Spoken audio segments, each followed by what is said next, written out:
ವೀಕ್ಷಕರೇ ನಮಸ್ತೆ. ಇವತ್ತಿನ ಪ್ರೈಮ್ ಟೈಮ್ ಕಾರ್ಯಕ್ರಮಕ್ಕೆ ಸ್ವಾಗತ. ಇವತ್ತು ನಾನು ಮಾತನಾಡ್ತಿರುವಂತಹ ವಿಚಾರ ಸದ್ಯ ಕರಾವಳಿ ಭಾಗದಲ್ಲಿ ದೊಡ್ಡ ಮಟ್ಟದಲ್ಲಿ ವಿಚಾರದಲ್ಲಿರುವಂತದ್ದು, ಜೊತೆಗೆ ಚರ್ಚೆಯಲ್ಲಿರುವಂತದ್ದು, ಜೊತೆಗೆ ಕಾಂಗ್ರೆಸ್ ಮುಖಂಡರು, ಕಾಂಗ್ರೆಸ್ ಕಾರ್ಯಕರ್ತರ ಒಂದು ಕೆಂಗಣ್ಣಿಗೆ ಗುರಿಯಾಗಿರುವಂತಹ ವಿಚಾರ, ಜೊತೆಗೆ ಪರ ವಿರೋಧವಾಗಿರುವಂತಹ ಚರ್ಚೆಗಳು ಕೂಡ ಕೇಳಿ ಬರ್ತಾ ಇದೆ. ಈ ಪರ ವಿರೋಧ ಚರ್ಚೆಗಳನ್ನ ಸ್ವಲ್ಪ ಬದಿಗಿಟ್ಟು ಮಾತಾಡಬೇಕು ಅಂತ ಹೇಳಿದ್ರೆ ನಿಜವಾಗ್ಲೂ ಕೂಡ ಯಾರೋ ಒಬ್ಬ ಅಥವಾ ಯಾವ ಇವರು ಮಾತಾಡಿದ್ರೆ yes that is totally wrong ಅನ್ನುವಂಥದ್ದು, ಅವರನ್ನ ಕ್ಷಮಿಸುವಂಥದ್ದಿಲ್ಲ, ಕ್ಷಮೆಯೂ ಕೂಡ ಅವರಿಗೆ ಕೊಡುವಂಥದ್ದಿಲ್ಲ, ಅಷ್ಟೇ ಸತ್ಯವಾಗಿರುವಂತಹ ವಿಚಾರ. ಎಸ್, ನಾನು ಹೇಳ್ತಾ ಇರುವಂಥದ್ದು ನಮ್ಮ ದೇಶವನ್ನ ಕಾಯುವಂತಹ ಯೋಧರ ಬಗ್ಗೆ, ಶತ್ರುಗಳನ್ನ ಹಿಮ್ಮೆಟ್ಟಿಸಿ ತಾಯ್ನಾಡನ್ನ ರಕ್ಷಣೆ ಮಾಡುವಂತಹ ನಮ್ಮ ಹೆಮ್ಮೆಯ ಸೈನಿಕರು, ಯೋಧರು, ಯೋಧರ ಬಗ್ಗೆ ಅವಹೇಳನವನ್ನ ಒಬ್ಬ ಕಿಡಿಗೇಡಿ ಮಾಡಿದ್ದಾನೆ ಅನ್ನುವಂಥದ್ದು, ಒಬ್ರು ಕಿಡಿಗೇಡಿ ಮಾಡಿದ್ದಾರೆ ಅನ್ನುವಂಥದ್ದು ಇದು ಒಂದು ಆರೋಪ. ಈ ಆರೋಪದ ಬಗ್ಗೆ ನಾನು ಮಾತನಾಡ್ತಿದ್ದೇನೆ. ಸದ್ಯ ಕರಾವಳಿ ಭಾಗದಲ್ಲಿ ದೊಡ್ಡ ಮಟ್ಟದಲ್ಲಿ ಚರ್ಚೆಯಲ್ಲಿರುವಂತಹ ವಿಚಾರ ಇದು. ಮಾತ್ರ ಅಲ್ಲ, ರಾಜ್ಯಾದ್ಯಂತ ಚರ್ಚೆಯಲ್ಲಿರುವಂತಹ ವಿಚಾರ. ಸೋಷಿಯಲ್ ಮೀಡಿಯಾ, ಫೇಸ್ಬುಕ್ ಅನ್ನುವಂಥದ್ದು, ಈ ಫೇಸ್ಬುಕ್ನಲ್ಲಿ ಹಾಕಿದಂತಹ ಒಂದು ಪೋಸ್ಟ್ ಏನಿದೆ, ಈ ಪೋಸ್ಟ್ ಒಬ್ಬ ಕಾಂಗ್ರೆಸ್ ಕಾರ್ಯಕರ್ತರು ಹಾಕಿದ್ದಾರೆ ಅನ್ನುವಂತಹ ಒಂದು ಆರೋಪ. ಹಾಗಾಗಿ ಆ ಕಾಂಗ್ರೆಸ್ ಕಾರ್ಯಕರ್ತನ ಮೇಲೆ ಪೊಲೀಸರು ಹಲ್ಲೆ ನಡೆಸಿದ್ದಾರೆ ಅನ್ನುವಂತಹ ಆರೋಪ. ಈ ರೀತಿಯ ಆರೋಪಗಳ ನಡುವೆ ಆ ಕಾಂಗ್ರೆಸ್ ಕಾರ್ಯಕರ್ತ ಹೇಳುವಂತಹ ವಿಚಾರ, ಇದು ನನ್ನ ಮೇಲೆ ಷಡ್ಯಂತ್ರ ಮಾಡಲಾಗಿದೆ, ಇದು ಫೇಸ್ಬುಕ್ ಅಲ್ಲ, ಫೇಕ್ ಬುಕ್ ಅಲ್ಲಿ ನನಗೆ ಹಾಕಿರುವಂತದ್ದು, ಅಂದ್ರೆ ಫೇಕ್ ಅಕೌಂಟ್ ಮೂಲಕ ಮಾಡಿರುವಂತಹ ಒಂದು ವಿಚಾರ, ಷಡ್ಯಂತ್ರ ಅನ್ನುವಂಥದ್ದು ಆತ ಹೇಳ್ತಾ ಇದ್ದಾನೆ. ಅಂದ್ರೆ ಪೊಲೀಸರು ಮಾಡಿರುವಂತಹ ಹಲ್ಲೆ ದೊಡ್ಡ ಮಟ್ಟದಲ್ಲಿ ರಾಜಕೀಯ ಕೆಸರೆರಚಾಟಕ್ಕೆ, ವಾಕ್ಸಮರಕ್ಕೆ ಕಾರಣವಾಗಿರುವಂಥದ್ದು, ಹಲವಾರು ಬೆಳವಣಿಗೆಗಳು ಆಗ್ತಾ ಇದೆ. ಈ ವಿಚಾರದ ಬಗ್ಗೆ, ಈ ಚರ್ಚೆಯ ಬಗ್ಗೆ ಮಾತಾಡಬೇಕು. ಕೆಲವು ಸತ್ಯ ಮಿಥ್ಯ ವಿಚಾರಗಳು ಕೂಡ ಇದೆ. ಯಾಕಂದ್ರೆ ಕಳೆದ 1 ವರ್ಷದ ಹಿಂದೆ ನಡೆದಿರುವಂತಹ ಘಟನೆಯಂತೆ ತದನಂತರ ಈಗ ಮುಂದೆ ಬಂದಿದೆಯಂತೆ. ಹಾಗಾಗಿ ಅಲ್ಲಿ ಆರೋಪ ಮಾಡಿದ್ದಾರೆ. ಕೆಲವರು ಹೇಳುವಂತಹ ಪ್ರಕಾರ ಎಸ್ ಆತ ನಿರ್ದೋಷಿ, ಇನ್ನು ಕೆಲವರು ಹೇಳುವಂತಹ ಪ್ರಕಾರ ಆತ ದೋಷಿ. ಎಲ್ಲವೂ ಕೂಡ ಮಾತಾಡೋಣ. ಇವತ್ತಿನ ವಿಶೇಷ ಕಾರ್ಯಕ್ರಮ ಒಂದು ಫೇಕ್ ಬುಕ್ ಪೋಸ್ಟ್ ವಿಶೇಷ ಕಾರ್ಯಕ್ರಮಕ್ಕೆ ಸ್ವಾಗತ. ನಾನು ನಿತಿನ್ ಸಾಲ್ಯ. ಎಲ್ಲೇ ಮೀರಿದಂತಹ ಮುಸಲ್ಮಾನರನ್ನು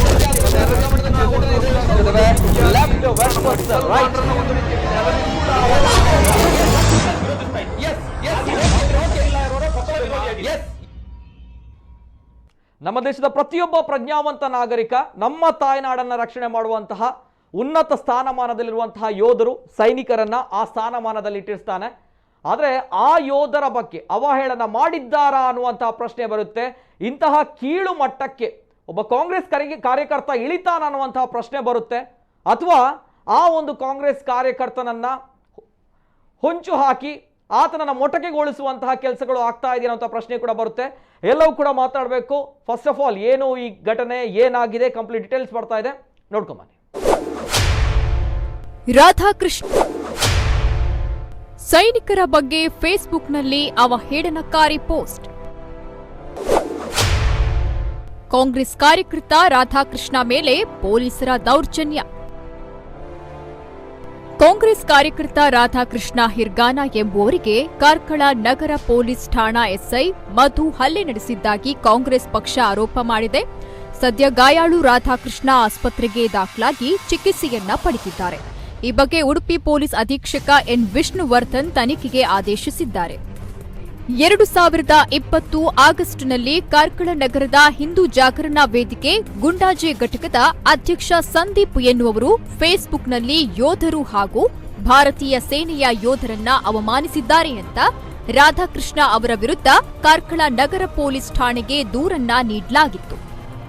ಈ ಹಿನ್ನೆಲೆಯಲ್ಲಿ ರಾಧಾಕೃಷ್ಣ ಅವರನ್ನ ವಿಚಾರಣೆಗೆ ಕಾರ್ಕಳ ಪೊಲೀಸರು ಕರೆಸಿಕೊಂಡಿದ್ರು. ಆದರೆ ರಾಧಾಕೃಷ್ಣ ಅವರು ನಿರಂತರ 11 ತಿಂಗಳು ವಿಚಾರಣೆಗೆ ಹಾಜರಾಗಿರಲಿಲ್ಲ ಎನ್ನಲಾಗಿದೆ. ಜೊತೆಗೆ ತನ್ನ ಹೆಸರಿನಲ್ಲಿ ನಕಲಿ ಅಕೌಂಟ್ ಮಾಡಿ ಈ ಪೋಸ್ಟ್ ಹಾಕಲಾಗಿದೆ ಅಂತ ರಾಧಾಕೃಷ್ಣ ವಾದಿಸ್ತಾ ಬಂದಿದ್ರು. ನಕಲಿ ಖಾತೆ ಮೂಲಕ ಪೋಸ್ಟ್ ಮಾಡಲಾಯಿತೆ. ದೂರು ನೀಡಿದ ವೇಳೆ ಉದ್ಯೋಗ ನಿಮಿತ್ತ ರಾಧಾಕೃಷ್ಣ ಬೆಂಗಳೂರಿನಲ್ಲಿದ್ರು. ತನ್ನ ವಿರುದ್ಧ ದೂರು ಬಂದ ವಿಚಾರ ಗಮನಕ್ಕೆ ಬಂದ ಮೇಲೆ ಬೆಂಗಳೂರು ಉತ್ತರ ಗಂಗಮ್ಮನ ಗುಡಿ ಪೊಲೀಸ್ ಠಾಣೆಯಲ್ಲಿ ತನ್ನ ಹೆಸರಿನ ಫೇಕ್ ಐಡಿ ಮೂಲಕ ಕಿಡಿಗೇಡಿಗಳು ಮಾಡಿದ ಪೋಸ್ಟ್ ಇದಾಗಿದೆ ಅಂತ ಹಾಗೂ ಇದರ ವಿರುದ್ಧ ಕ್ರಮ ಕೈಗೊಳ್ಳುವಂತೆ 2020 ಆಗಸ್ಟ್ನಲ್ಲಿ ರಾಧಾಕೃಷ್ಣ ಅವರು ದೂರನ್ನ ನೀಡುತ್ತಾರೆ.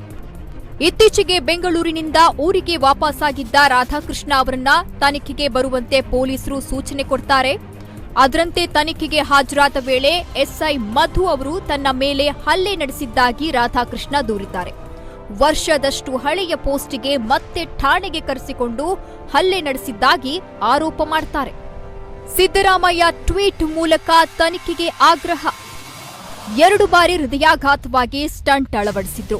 ಆದ್ರೂ ಹಲ್ಲೆ ನಡೆಸಿರೋದು ಅಮಾನವೀಯ ಅಂತ ಕಾಂಗ್ರೆಸ್ ನಾಯಕರು ಆಕ್ಷೇಪ ವ್ಯಕ್ತಪಡಿಸಿದ್ದಾರೆ. ಸದ್ಯ ರಾಧಾಕೃಷ್ಣ ಮಣಿಪಾಲದ ಖಾಸಗಿ ಆಸ್ಪತ್ರೆಗೆ ದಾಖಲಾಗಿ ಚಿಕಿತ್ಸೆಯನ್ನ ಪಡೆದಿದ್ದಾರೆ. ಮಾಜಿ ಸಿಎಂ ಸಿದ್ದರಾಮಯ್ಯ, ಮಾಜಿ ಶಾಸಕಿ ಶಕುಂತಲಾ ಶೆಟ್ಟಿ, ಮಿಥುನ್ ರೈ ಟ್ವೀಟ್ ಮಾಡಿ ತಪ್ಪಿತಸ್ಥರ ವಿರುದ್ಧ ಶೀಘ್ರ ಕ್ರಮ ಕೈಗೊಂಡು ನ್ಯಾಯ ಒದಗಿಸುವಂತೆ ಆಗ್ರಹಿಸಿದ್ದಾರೆ. ನಕಲಿ ಖಾತೆ ಮೂಲಕ ಪೋಸ್ಟ್ ಮಾಡಲಾಯಿತೆ. ತನಿಖೆಗೆ ಆದೇಶಿಸಿದ ಎಸ್ಪಿ. ಈ ಘಟನೆಯ ಕುರಿತು ಈಗಾಗಲೇ ತನಿಖೆಗೆ ಆದೇಶಿಸಿದ್ದು, ಡಿವೈಎಸ್ಪಿ ಶ್ರೀಕಾಂತ್ ಅವರಿಗೆ ತನಿಖಾ ವರದಿ ಸಲ್ಲಿಸುವಂತೆ ಹೇಳಿದ್ದೇನೆ. ಇದರ ಆಧಾರದ ಮೇಲೆ ಮುಂದಿನ ಕ್ರಮ ಕೈಗೊಳ್ಳಲಾಗುತ್ತೆ ಅಂತ ತಿಳಿಸಿದ್ದಾರೆ.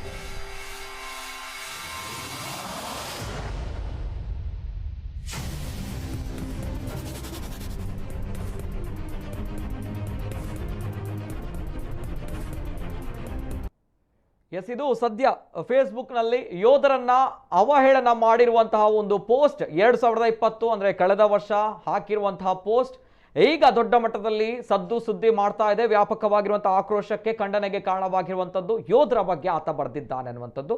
ಹೇಳುವ ಪ್ರಕಾರ ನಕಲಿ ಫೇಸ್ಬುಕ್ ಅಕೌಂಟ್ ಅನ್ನುವಂಥದ್ದು ಹ್ಯಾಕ್ ಆಗಿದೆ ಅನ್ನೋದು ಹೇಳುವಂತಹ ವಿಚಾರ. ಸೊ ಜೊತೆಗೆ ಎಲ್ಲವೂ ಬರುತ್ತೆ, ಕೆಲವು ಪ್ರಶ್ನೆಗಳನ್ನು ಕೇಳಬೇಕು. ಇನ್ನು ಮುಂದಕ್ಕೆ ಚರ್ಚೆಯನ್ನ ಪ್ರಾರಂಭ ಮಾಡ್ತೇನೆ ನೇರವಾಗಿ.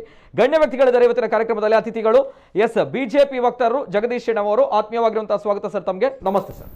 ಅದೇ ರೀತಿ ನಮ್ಮ ಜೊತೆ ಮುನೀರ್ ಕಾಟಿಪಾಳ ಅವರಿದ್ದಾರೆ, ಡಿವೈಎಫ್ಐ ರಾಜ್ಯಾಧ್ಯಕ್ಷರು. ಈ ಘಟನೆಯನ್ನು ವ್ಯಾಪಕವಾಗಿ ಖಂಡಿಸಿದ್ದಾರೆ. ಇದು ಆಡಳಿತ ಪಕ್ಷದ ಪರವಾಗಿರುವಂತಹ ವಿಚಾರಗಳಲ್ಲಿ ಪೊಲೀಸರು ಬ್ಯಾಟ್ ಬೀಸ್ತಾ ಇದ್ದಾರೆ ಅನ್ನುವಂಥ ವಿಚಾರವನ್ನು ತಾವು ಹೇಳಿದ್ದೀರಾ ಅಲ್ವಾ ಸರ್? ಎಸ್, ಆತ್ಮೀಯವಾಗಿರುವಂತಹ ಸ್ವಾಗತ ಮುನೀರ್ ಕಾಟಿಪಾಳ ಅವರು, ಡಿವೈಎಫ್ಐ ರಾಜ್ಯಾಧ್ಯಕ್ಷರು. ಅದೇ ರೀತಿ ನಮ್ಮ ಜೊತೆ ಕಾಂಗ್ರೆಸ್ ಕೆಪಿಸಿಸಿ ಮೀಡಿಯಾ ಪ್ಯಾನಲಿಸ್ಟ್ ಇದ್ದಾರೆ, ಪದ್ಮಪ್ರಸಾದ್ ಜೈನ್. ಆತ್ಮೀಯವಾಗಿರುವಂತಹ ಸ್ವಾಗತ ಸರ್ ತಮಗೆ. ನಮಸ್ತೆ ಸರ್. ಎಸ್, 3 ಗಣ್ಯ ವ್ಯಕ್ತಿಗಳು ಕಾರ್ಯಕ್ರಮದಲ್ಲಿ ಜಾಯಿನ್ ಆಗಿದ್ದಾರೆ, ಮಾತನಾಡಬೇಕು. ಎಸ್ ಸರ್, ಕಾರ್ಕಳದ ಕಡೆಯಿಂದ ಕೂಡ ಸಂಬಂಧಪಟ್ಟವರನ್ನ ನಾನು ನೇರವಾಗಿ ಸಂಪರ್ಕಕ್ಕೆ ತೆಗೆದುಕೊಳ್ತೇನೆ ಮುಂದಕ್ಕೆ. ಎಸ್, ಅದೇ ರೀತಿ ಈ ಒಂದು ಅವಹೇಳನಕಾರಿಯಾಗಿರುವಂತಹ ಪೋಸ್ಟ್ ಕಾಂಗ್ರೆಸ್ ಕಾರ್ಯಕರ್ತ ರಾಧಾಕೃಷ್ಣ ಹಿರ್ಗಾನ ಇವರ ಮೇಲೆ ಪೊಲೀಸರು ದೌರ್ಜನ್ಯ ಮಾಡಿದ್ದಾರೆ ಅನ್ನೋದು ಸದ್ಯ ಅವರ ಪರಿಸ್ಥಿತಿ ಯಾವ ರೀತಿ ಇದೆ ಅನ್ನುವಂಥದ್ದು ತಾವು ನೋಡಿದ್ದೀರಾ. ಯಾವ ರೀತಿ ಇದ್ರು ಅಂಡ್ ಯಾವ ರೀತಿ ಇದ್ದಾರೆ, ಹಾಸ್ಪಿಟಲೈಸ್ಡ್ ಆಗಿದ್ದಾರೆ ಅನ್ನುವಂಥದ್ದು ಎಲ್ಲ ವಿಷಯದ ಬಗ್ಗೆ ನಾನು ಮಾತನಾಡ್ತೇನೆ. ಫಸ್ಟ್ ರಿಯಾಕ್ಷನ್ ನಾನು ನೇರವಾಗಿ ಕಾಂಗ್ರೆಸ್ನವರಲ್ಲೇ ತೆಗೆದುಕೊಳ್ಬೇಕಾಗುತ್ತೆ. ಎಸ್, ತಮ್ಮ ಕಾರ್ಯಕರ್ತ ಮಾಡಿರುವಂತಹ ಕೆಲಸ, ತಮ್ಮ ಕಾರ್ಯಕರ್ತನ ಪೋಸ್ಟ್ ಇಂದ, ಫೇಸ್ಬುಕ್ ಅಕೌಂಟ್ ಇಂದ ಹೋಗಿರುವಂತಹ ಪೋಸ್ಟ್, ಎಸ್, ಏನ್ ಹೇಳಲಿಕ್ಕೆ ಇಷ್ಟಪಡ್ತೇನೆ? ಫಸ್ಟ್ ರಿಯಾಕ್ಷನ್ಸ್ ನೋಡಿ. ಸ್ವತಂತ್ರ ನಂತರ 1947ರಿಂದನೂ ನಮ್ಮ ದೇಶದಲ್ಲಿ ಸೈನ್ಯ ಇದೆ. ಯಾವತ್ತೂ ಈ ಸೈನ್ಯದ ಬಗ್ಗೆ ಈ ರೀತಿಯ ಕಮೆಂಟ್ಗಳು ಬಂದಿರಲಿಲ್ಲ. ಆದರೆ 2014ರ ನಂತರ ಈ ಸೈನ್ಯರನ್ನ ಮತ್ತು ಯೋಧರನ್ನ ರಾಜಕೀಯಕ್ಕೆ ಎಳೆದು ತರುವ ಒಂದು ಕೆಲಸ ಆಗ್ತಾ ಇದೆ. ಪ್ರತಿಯೊಂದು ವಿಷಯಕ್ಕೂ ಅವ್ರನ್ನ ಎಳೆದು ತರೋದು, ಅವ್ರನ್ನ ಅಡ್ಡ ಕಟ್ಟುವಂಥದ್ದು, ಅದು ಒಂದು ಕಡೆ ಇರಲಿ. ಈ ವಿಷಯಕ್ಕೆ ಬರುವುದಾದ್ರೆ, ರಾಧಾಕೃಷ್ಣ ಹಿರ್ಗಾನ ಏನಿದ್ದಾರೆ, ಇವರ ಹೆಸರಿನಲ್ಲಿ 1 ವರ್ಷ ಹಿಂದೆ ಫೇಕ್ ಅಕೌಂಟ್ ಅನ್ನು ಕ್ರಿಯೇಟ್ ಮಾಡಿ ಅದರಲ್ಲಿ ಈ ರೀತಿಯ ಒಂದು ಪೋಸ್ಟ್ ಹಾಕಿ ಅದನ್ನು ಡಿಲೀಟ್ ಮಾಡಲಾಗಿದೆ ಇಮಿಡಿಯೇಟ್ ಆಗಿ. ಯಾವ್ದನ್ನ? ಆ ಫೇಸ್ಬುಕ್ ಅಕೌಂಟ್ನ. ಅದರ ಸ್ಕ್ರೀನ್ ಶಾಟ್ ಮಾತ್ರ ಇರುವಂತದ್ದು. ಯಾರು ಕ್ರಿಯೇಟ್ ಮಾಡಿದ್ದಾರೆ, ಯಾರು ಇದನ್ನ ಮಾಡಿದ್ದಾರೆ, ಅದು 1 ವರ್ಷದಲ್ಲಿ ಈ ಪೊಲೀಸರು ಕಂಡುಹಿಡಿಬೇಕಿತ್ತು. ಒಂದು ವೇಳೆ ಯಾರೇ ಮಾಡಿರ್ಲಿ, ರಾಧಾಕೃಷ್ಣನೇ ಮಾಡಿರ್ಲಿ ಅಥವಾ ಇನ್ನೊಬ್ಬನೇ ಮಾಡಿರ್ಲಿ, ಅದನ್ನ ಖಂಡಿತವಾಗಿ ನಾವು ಖಂಡಿಸ್ತೇವೆ. ದೇಶದ ಯೋಧರ ಬಗ್ಗೆ ಯಾರೇ ಬರೆದಿದ್ರು ಅದನ್ನು ಖಂಡಿಸ್ತೇವೆ. ಇಲ್ಲಿ ಆಗಿರ್ತಕ್ಕಂಥದ್ದು ಅವರ ಹೆಸರಿನಲ್ಲಿ ಅವರು ಅವತ್ತೇ ಕಂಪ್ಲೇಂಟ್ ಕೊಟ್ಟಿದ್ದಾರೆ. ನನ್ನ ಹೆಸರಿನಲ್ಲಿ ಫೇಕ್ ಅಕೌಂಟ್ ಅಂತ ಗಮನಕ್ಕೆ ಬರೋದು ಬಹಳ ಲೇಟ್. ಕಂಪ್ಲೇಂಟ್ ಕೊಟ್ಟಿದ್ದಾರೆ, ಫೇಕ್ ಅಕೌಂಟ್ ಆಗಿದೆ ಅಂತ. ಅಲ್ಲಿ ಪ್ರಕರಣ ಮುಗ್ದಿದೆ. ಈ 1 ವರ್ಷದ ನಂತರ ಯಾವ ಕಾರಣಕ್ಕೋಸ್ಕರ ಕಾರ್ಕಳದಲ್ಲಿ ಇದು ಇದಾಯ್ತು, ಅವ್ರಿಗೆ ಯಾರು ಕಂಪ್ಲೇಂಟ್ ಕೊಟ್ಟಿರೋದು ಕಾರ್ಕಳ ಸ್ಟೇಷನ್ಗೆ ಅಥವಾ ಮರು ತನಿಖೆಗೆ, ಸಂಪೂರ್ಣವಾಗಿ ಕಾರ್ಕಳದ ಯಾರು ಬಿಜೆಪಿ ಶಾಸಕರಿದ್ದಾರೆ, ಸುನೀಲ್ ಕುಮಾರ್ ಅವರು ಸಂಪೂರ್ಣವಾಗಿ ಇದರಲ್ಲಿ ತೊಡಗಿಸಿಕೊಂಡು ತನ್ನ ಬಿಜೆಪಿಯ ಹುಳುಕುಗಳನ್ನ ಅಥವಾ ಸುನೀಲ್ ಕುಮಾರ್ ಏನು ಭ್ರಷ್ಟಾಚಾರವನ್ನ ಬಯಲಿಗೆ ಇಳಿತಾರೆ ಅಂತ ಯುವಕರ ಮೇಲೆ, ಅಂತ ನಮ್ಮ ಕಾಂಗ್ರೆಸ್ ಕಾರ್ಯಕರ್ತರನ್ನ ಬಡಿಯುವ ಕೆಲಸ, ಅವರನ್ನ ಸ್ಟೇಷನ್ ಅಲ್ಲಿ ಹಿಂಸಿಸುವ ಕೆಲಸವನ್ನ ಸುನೀಲ್ ಕುಮಾರ್ ಮಾಡ್ತಿದ್ದಾರೆ. ಅದಕ್ಕೆ ನಮ್ಮ ರಾಧಾಕೃಷ್ಣ ಹಿರ್ಗನ್ ಅವರು ಬಲಿಯಾಗಿದ್ದಾರೆ ಅಂತ ಹೇಳ್ತೇನೆ. ಅದನ್ನ ಸಿದ್ದರಾಮಯ್ಯ ಅವರು ಖಂಡಿಸಿದ್ದಾರೆ, ನಾವು ಖಂಡಿಸ್ತಿದ್ವಿ. ಈ ಪ್ರಕರಣ ಮೊದಲಲ್ಲ. ಮೊನ್ನೆ ತನ್ನ ಜಯಕುಮಾರ್ ಶೆಟ್ಟಿ ಅಂತ ನಮ್ಮ ಯುವ ಕಾಂಗ್ರೆಸ್ ಅಧ್ಯಕ್ಷರಿದ್ರು ಮೂಡಬಿದ್ರಿಯ, ಅವ್ರನ್ನ ಒಂದು ಸುಳ್ಳು ಪ್ರಕರಣದಲ್ಲಿ ಇದೇ ರೀತಿಯ ಫಾರ್ವರ್ಡ್ ಕೇಸ್ ಅಂತ ಹೇಳಿ ಬಂಧಿಸಲಿಕ್ಕೆ ಪ್ರಯತ್ನ ಪಟ್ಟರು. ಆದ್ರೆ ನಮ್ಮ ಮಿಥುನ್ ರೈ ಅವರು ಕೂಡಲೇ ಧಾವಿಸಿ ಇದೇ ಕದ್ರಿ ಸ್ಟೇಷನ್ ಅಲ್ಲಿ ಅವ್ರನ್ನ ಕೂಡಲೇ ಬಿಡುಗಡೆ ಮಾಡುವಂತ ಕೆಲಸ ಆಯ್ತು. ಬಹಳಷ್ಟು ಜಿಲ್ಲೆಯಲ್ಲಿ ಈ ಮುಂಚೆ ಯಾವತ್ತೂ ಈ ತರ ಅಕೌಂಟ್ ಫಾರ್ವರ್ಡ್ ಮೆಸೇಜ್ಗೆ ಕೂಡ ಬಂಧಿಸುವಂತ ಕೇಸ್ ಹಾಕಿ ಬಂಧಿಸುವಂತ ಕೆಲಸ ಆಗ್ತಿದೆ. ಪೊಲೀಸ್ ಇಲಾಖೆ ಪೊಲೀಸರು ಸಂಪೂರ್ಣವಾಗಿ ಆಡಳಿತ ಪಕ್ಷದ ಕೈಗೊಂಬೆಗಳಾಗಿದ್ದಾರೆ. ಅವ್ರು ನಿಷ್ಪಕ್ಷವಾಗಿ ಕೆಲಸ ಮಾಡ್ತಾ ಇಲ್ಲ. ಸಂಪೂರ್ಣವಾಗಿ ಏನು ಬಿಜೆಪಿ ಮುಂಚೆ ಏನೇನು ಮೋರ್ಚಾಗಳಿತ್ತು, IT ಮೋರ್ಚಾ ಇರ್ಬೋದು, ED ಮೋರ್ಚಾ ಇರ್ಬೋದು, CBI ಮೋರ್ಚಾ ಇರ್ಬೋದು, ಅದಕ್ಕೆ ಪೊಲೀಸ್ ಮೋರ್ಚಾ ಕೂಡ ಸೇರ್ತಾ ಇದೆ ಈಗ. ಪೊಲೀಸ್ ಮೋರ್ಚಾ ಸೇರ್ತಾ ಇದೆ. ಪೊಲೀಸರು ಅವರ ಬಿಜೆಪಿಗರ ಆಳುಗಳ ಕೆಲಸ ಮಾಡ್ತಿದ್ದಾರೆ. ಸಂವಿಧಾನಕ್ಕೆ ತಕ್ಕಂತೆ ಕೆಲಸ ಮಾಡಬೇಕು. ಅದು ಒಂದು ಹೃದಯಕ್ಕೆ ಆಪರೇಷನ್ ಆಗಿರುವಂತ ಒಬ್ಬ ವ್ಯಕ್ತಿಗೆ ಅವನಿಗೆ ಈ ತರ ಎದೆಗೆ ಒದ್ದಿರೋದಂಥದ್ದು. ಒಂದು ಸ್ವಲ್ಪ ಪೆಟ್ಟಾಗಿದ್ರೆ ಅವನು ಅಲ್ಲೇ ಸರ್ಕಾರಿ ಆಸ್ಪತ್ರೆಗೆ ಅಡ್ಮಿಟ್ ಆಗ್ತಿದ್ದ. ಮಣಿಪಾಲದಂತ ಆಸ್ಪತ್ರೆಯಲ್ಲಿ ಹೋಗಿ ಸೇರ್ಬೇಕಂದ್ರೆ ಎಷ್ಟು ಸೀರಿಯಸ್ ಗಂಭೀರ ಇರಬೇಕು ಈ ಪ್ರಕರಣ. ಈಗ ಅದನ್ನು ಮುಚ್ಚಿ ಹಾಕುವ ಕೆಲಸ ಆಗ್ತಾ ಇದೆ. ಆ ಹುಡುಗನ ಮೇಲೆ ಬೇರೆ ಬೇರೆ ಕಥೆಗಳನ್ನ ಕಟ್ತಾರೆ ಪೊಲೀಸರು. ಕತೆ ಕಟ್ಟೋದ್ರಲ್ಲಿ ಬಹಳ ನಿಸ್ತಿಮರವರು. ಅವ್ರಿಗೆ ಒಂದು ವೇಳೆ ಆತರ ಕೇಸ್ ಆಗಿದ್ರೆ ಪೊಲೀಸರಿಗೆ ಏನು ದೌರ್ಜನ್ಯ ನಡೆಸುವಂತ ಯಾರು ರೈಟ್ಸ್ ಕೊಟ್ರು? ಅವನೇ ಮಾಡಿದ್ದಿದ್ರೆ ಅವನ್ನ ಅರೆಸ್ಟ್ ಮಾಡ್ಬೇಕಿತ್ತು, ನ್ಯಾಯಾಲಯಕ್ಕೆ ಹಾಜರು ಮಾಡ್ಬೇಕಿತ್ತು, ಅಲ್ಲಿ ಸೂಕ್ತ ದಾಖಲೆಗಳನ್ನ ಒಪ್ಪಿಸಬೇಕಿತ್ತು, ಜೈಲು ವಿಧಿಸಬೇಕಿತ್ತು. ಇವ್ರಿಗೆ ಯಾರು ಹೊಡಿಲಿಕ್ಕೆ ರೈಟ್ಸ್ ಕೊಟ್ರು? ಪೊಲೀಸರಿಗೆ. ಇವ್ರು ಮಾಡಿರೋದು ಸಂಪೂರ್ಣ ತಪ್ಪಿದೆ. ಇವ್ರ ನಡವಳಿಕೆ ತಪ್ಪಿದೆ. ಸಂಬಂಧಪಟ್ಟ ಅಧಿಕಾರಿಯನ್ನು ಕೂಡಲೇ ಅಮಾನತುಗೊಳಿಸಬೇಕು, ನ್ಯಾಯ ಕೊಡಿಸಬೇಕು ಅಂತ ಹೇಳ್ತೇನೆ ನಾನು. Okay, right. ಇದು KPCC media panellist Padmaprasad Jain ಅವರ ಮಾತುಗಳು. ಫಸ್ಟ್ ರಿಯಾಕ್ಷನ್ ಎಸ್ ಬರ್ತೇನೆ, ಇಬ್ಬರಲ್ಲೂ ಕೂಡ ಫಸ್ಟ್ ರಿಯಾಕ್ಷನ್ ತೆಗೆದುಕೊಳ್ತೇನೆ. ಬಿಫೋರ್ ದಟ್ ಅನೇಕ ಕರೆಗಳು ಬರ್ತದೆ. ಪ್ರಥಮ ಕರೆ ಬೀದರಿನ ಕರೆ ಮಾಡಿದ್ದಾರೆ, ಕರೆ ಸ್ವೀಕಾರ ಮಾಡ್ತೇನೆ. ಹಲೋ ಸರ್, ನಮಸ್ತೆ. ಸರ್ ನಮಸ್ತೆ. ನಮಸ್ತೆ ಸರ್, ನಮಸ್ತೆ. ಧ್ವನಿ ಕೇಳ್ತಾ ಇದೆಯಾ? ಮಾತಾಡಿ ಸರ್. ಕೇಳಿಸ್ತಾ ಇದೆ ಸರ್. ಭೀಮ್ ರೆಡ್ಡಿ ಅಂತ ಸಾಮಾಜಿಕ ಹೋರಾಟಗಾರ. ಭೀಮ್ ರೆಡ್ಡಿ ಅವರು, ಎಸ್ ನಮಸ್ತೆ ಸರ್, ಮಾತಾಡಿ. ಬೀದರಿಂದ. ಈಗ ಕರ್ನಾಟಕದಲ್ಲ, ಇಡೀ ಭಾರತ ದೇಶದಲ್ಲಿ ಈ ಫೇಕ್ ಅಕೌಂಟ್ ಅನ್ನೋದು ಒಂದು ಸುದ್ದಿ ಎಲ್ಲ ಕಡೆ ಹರಿದಾಡುತ್ತದೆ. ಫೇಕ್ ಅಕೌಂಟ್ ನ ತಡೆಗಟ್ಟಲು ಸರ್ಕಾರ ಮತ್ತೆ ಸುಪ್ರೀಂ ಕೋರ್ಟ್ ಇದರಲ್ಲಿ ಒಂದು ಸಾಮಾಜಿಕ ಜಾಲತಾಣದ ಒಂದು ಈಗ ಒಂದು ಭದ್ರತೆಗಾಗಿ ಏನಂತಂದ್ರೆ ಯಾರ ಮೇಲೂ ಅಪರಾಧ ಆಗೋದು ಬೇಡ. ಯಾರೇ ಒಂದು ಫೇಕ್ ಅಕೌಂಟ್ ಮಾಡಿದ್ರು ಕೂಡ ಆಧಾರ್ ಕಾರ್ಡ್ ಕೇಳಬೇಕು ಮತ್ತೆ OTP ಕೇಳಬೇಕು. ಆಧಾರ್ ಲಿಂಕ್ ಮಾಡಿಸ್ಬೇಕು ಸರ್. ಆಧಾರ್ ಲಿಂಕ್ ಮಾಡ್ತಿದ್ರೆ ಯಾರಿಗೂ ಕೂಡ ಫೇಕ್ ಅಕೌಂಟ್ ಆಗೋಲ್ಲ, ಮತ್ತೆ ಯಾರ ಮೇಲೂ ಆರೋಪ ಮಾಡಕ್ ಆಗಲ್ಲ.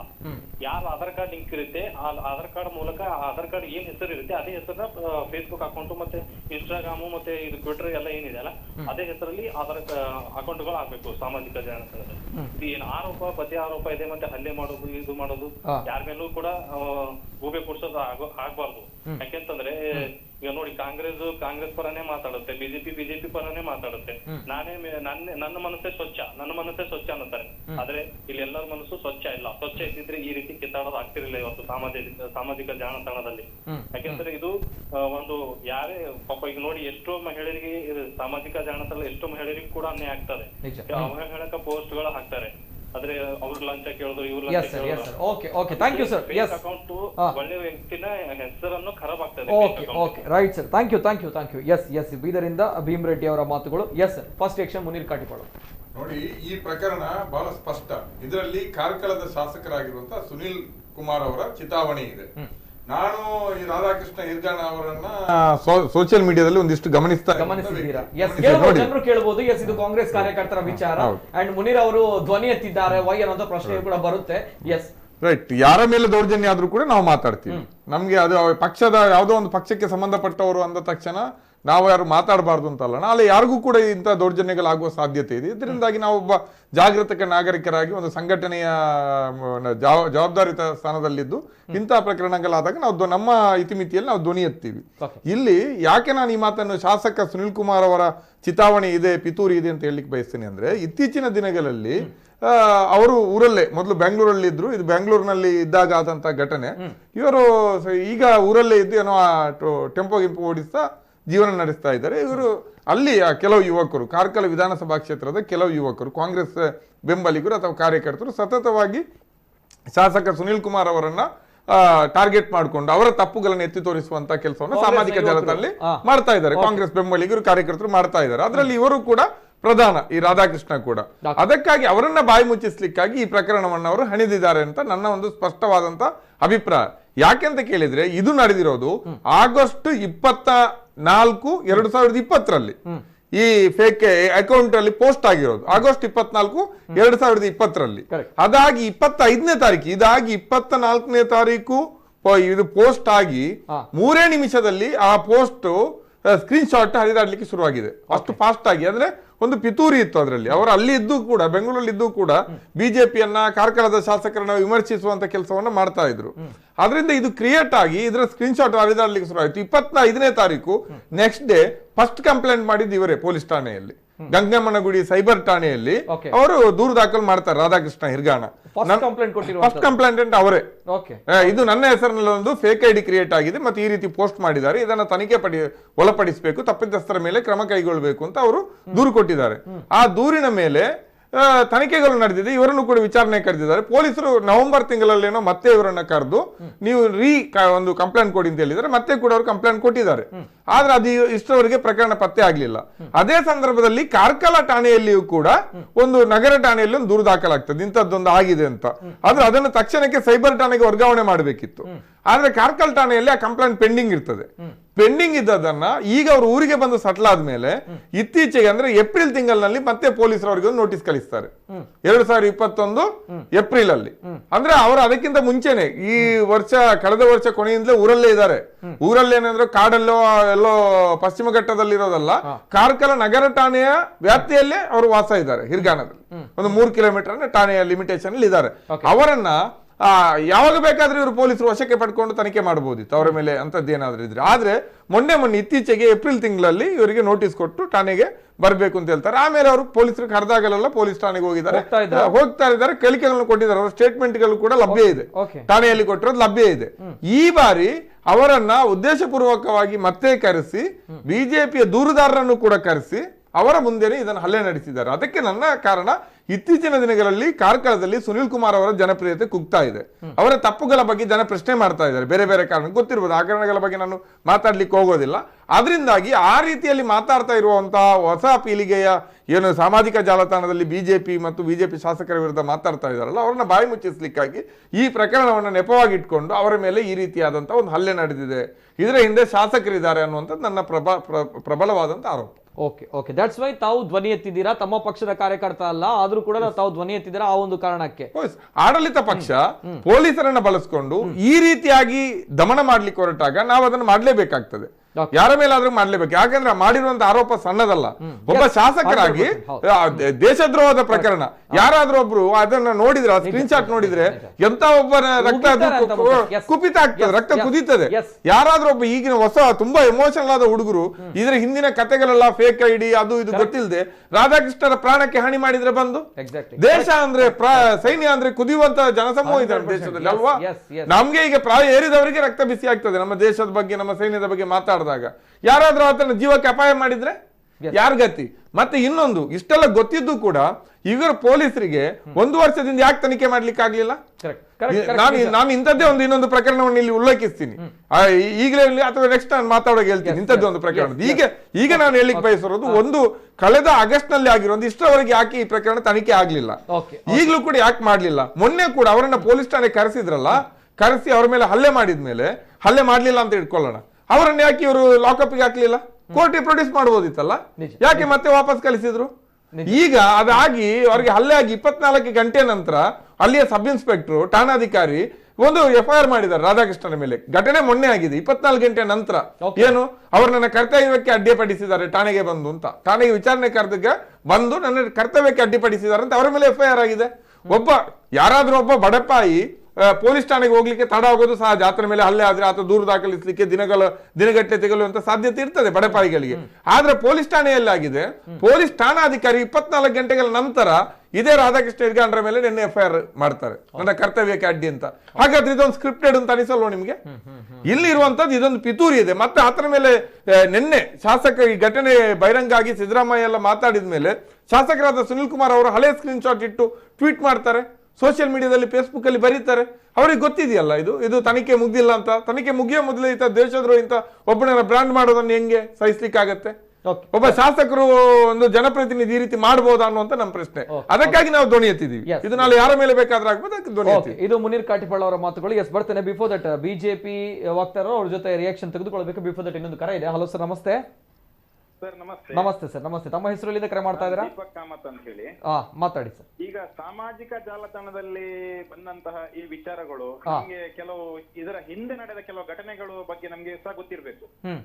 ಕುಂದಾಪುರದ ಒಬ್ಬ ಯುವಕ ಹರೀಶ್ ಬಂಗೇರ್ ಅಂತ ಹೇಳಿ ಗಲ್ಫ್ ನಲ್ಲಿ ಇರುವಾಗ ಅವನ ಹೆಸರಲ್ಲಿ ಒಂದು ಫೇಕ್ ಐಡಿ ಕ್ರಿಯೇಟ್ ಮಾಡಿ ಅವನು ಅಲ್ಲಿಯ ವ್ಯವಸ್ಥೆಯನ್ನ ಅಥವಾ ಸೌದಿಯ ವ್ಯವಸ್ಥೆಯನ್ನ ಪ್ರಶ್ನಿಸಿದ್ದಾನೆ ಅನ್ನುವ ನಿಟ್ಟಿನಲ್ಲಿ ಅವನ ಮೇಲೆ ಕೇಸು ದಾಖಲಾಗಿ ಅವನು ಇವತ್ತಿಗೂ ಕೂಡ ಸೌದಿಯ ಜೈಲಲ್ಲಿದ್ದಾನೆ. ಆ ಫೇಕ್ ಐಡಿ ಕ್ರಿಯೇಟ್ ಮಾಡಿದವರು ಮೂಡ್ಬಿದ್ರಿಯವರು. ಅವರು ಸಹ ಆ ಬಗ್ಗೆ ಕುಲಂಕುಷವಾಗಿ ಪರಿಶೀಲನೆ ಆದ ಬಳಿಕ ಅವರ ಲಭ್ಯತೆ ಸಿಕ್ಕಿದೆ. ಇಂಥದ್ದೆಲ್ಲ ಸಾಮಾಜಿಕ ಜಾಲತಾಣದಲ್ಲಿ ಕೆಲವೊಂದು ಘಟನೆಗಳು ನಡೆದಾಗ ಸಮಾಜದ ಜನರು ಯಾಕೆ ಇಷ್ಟು ಬೇಗನೆ, ಅಂದ್ರೆ ಯಾವುದೇ ಕುಲಂಕುಷವಾದ ಒಂದು ಪರಿಶೀಲನೆ ಆಗದೆ ಯಾಕೆ ಈ ವಿಚಾರವನ್ನು ಅಷ್ಟು ಸ್ಪಿರಿಟ್ ಆಗಿ ತಗೊಳ್ತಾರೆ ಅನ್ನುವಂಥದ್ದೇ ಒಂದು ದೊಡ್ಡ ಪ್ರಶ್ನಾರ್ಥಕ ಚಿಹ್ನೆ. ನಾಳೆ ರಾಧಾಕೃಷ್ಣರು ನಿರಪರಾಧಿ ಅಂತ ಹೇಳಿ ಸಾಬೀತಾದ್ರೆ ಅವರಿಗೆ ಹೋದಂತಹ ಮಾನ ಇರ್ಲಿ ಅಥವಾ ಅವರಿಗೆ ಆದಂತಹ ಕಷ್ಟ ಇರ್ಲಿ ಅದು ಅವರಿಗೆ ಲಭ್ಯ ಆಗ್ತದ ಅನ್ನುವಂಥದ್ದು ಒಂದು ಪ್ರಶ್ನೆ. ಇದು ಖಾಲಿ ರಾಧಾಕೃಷ್ಣರ ಒಂದು ವಿಷಯ ಅಂತ ಅಲ್ಲ, ಜನರಲ್ಲಿ ಇದೇ ರೀತಿ ಆಗ್ತಾ ಹೋದ್ರೆ ಹೇಗೆ ಅನ್ನುವಂಥದ್ದೊಂದು ಪ್ರಶ್ನೆ. Okay, right right. Yes sir, thank you. Okay, yes sir. Jagadeeshan ಅವರು ಬಿಜೆಪಿ ವಕ್ತಾರರು ಎಲ್ಲವೂ ಕೂಡ ನೇರವಾಗಿ ತಮ್ಮ ಮೇಲೆ 2 ರಿಯಾಕ್ಷನ್ಗಳ ಪ್ರಕಾರ ತಮ್ಮ ಮೇಲೆ ನಾನು ಫಸ್ಟ್ ರಿಯಾಕ್ಷನ್ ತೆಗೆದುಕೊಳ್ತೇನೆ. Yes sir. ಈಗ ಮುನೀರ್ ಕಾಟಿಪಳ್ಳ ಹೇಳಿದ ಹಾಗೆ ಆ ರಾಧಾಕೃಷ್ಣನ ಏನು ಹಲ್ಲೆ ಆಯಿತು, ರಾಧಾಕೃಷ್ಣನ ಮೇಲೆ ಏನು ಹಲ್ಲೆ ಆಯಿತು, ಅದಕ್ಕೆ ಸುನಿಲ್ ಕುಮಾರ್ ನೇರ ಕಾರಣ ಅಂತ ಒಂದು ಅವರ ಆರೋಪವನ್ನು ಹಾಕಿದ್ದಾರೆ. ನಾನು ಹೇಳುವುದು, ಸುನಿಲ್ ಕುಮಾರ್ ಸುಮಾರು 40,000 ಓಟಿಗೆ ಗೆದ್ದ ಒಬ್ಬ ಪ್ರಭಾವಿ ನಾಯಕ. ಇಂಥ ರಾಧಾಕೃಷ್ಣ ನಾಯಕರು 1000 ಇರ್ಬೋದು ಅವರ ವಿರುದ್ಧ ಮಾತಾಡುವವರು. ಖಂಡಿತವಾಗಿ ಅಂತ ಒಂದು ಚಿಲ್ಲರೆ ಕೆಲಸ ಮಾಡಲಿಕ್ಕೆ ಸುನಿಲ್ ಕುಮಾರ್ ಅಂತ ಒಬ್ಬ ಮೇರು ನಾಯಕ ಹೋಗಲಿಕ್ಕೆ ಇಲ್ಲ. ಅದು 100ಕ್ಕೆ 100 ತಪ್ಪು. ಸುನಿಲ್ ಕುಮಾರ್ ಇದರ ಒಬ್ಬ ಯಕಶ್ಚಿತ್ ಒಬ್ಬ ಕಾರ್ಯಕರ್ತನ ಹಿಂದೆ ಹೋಗಿ ಈ ರೀತಿ ಮಾಡಿಸ್ತಾರೆ ಅನ್ನೋದು ಅದು ಶುದ್ಧ ತಪ್ಪು.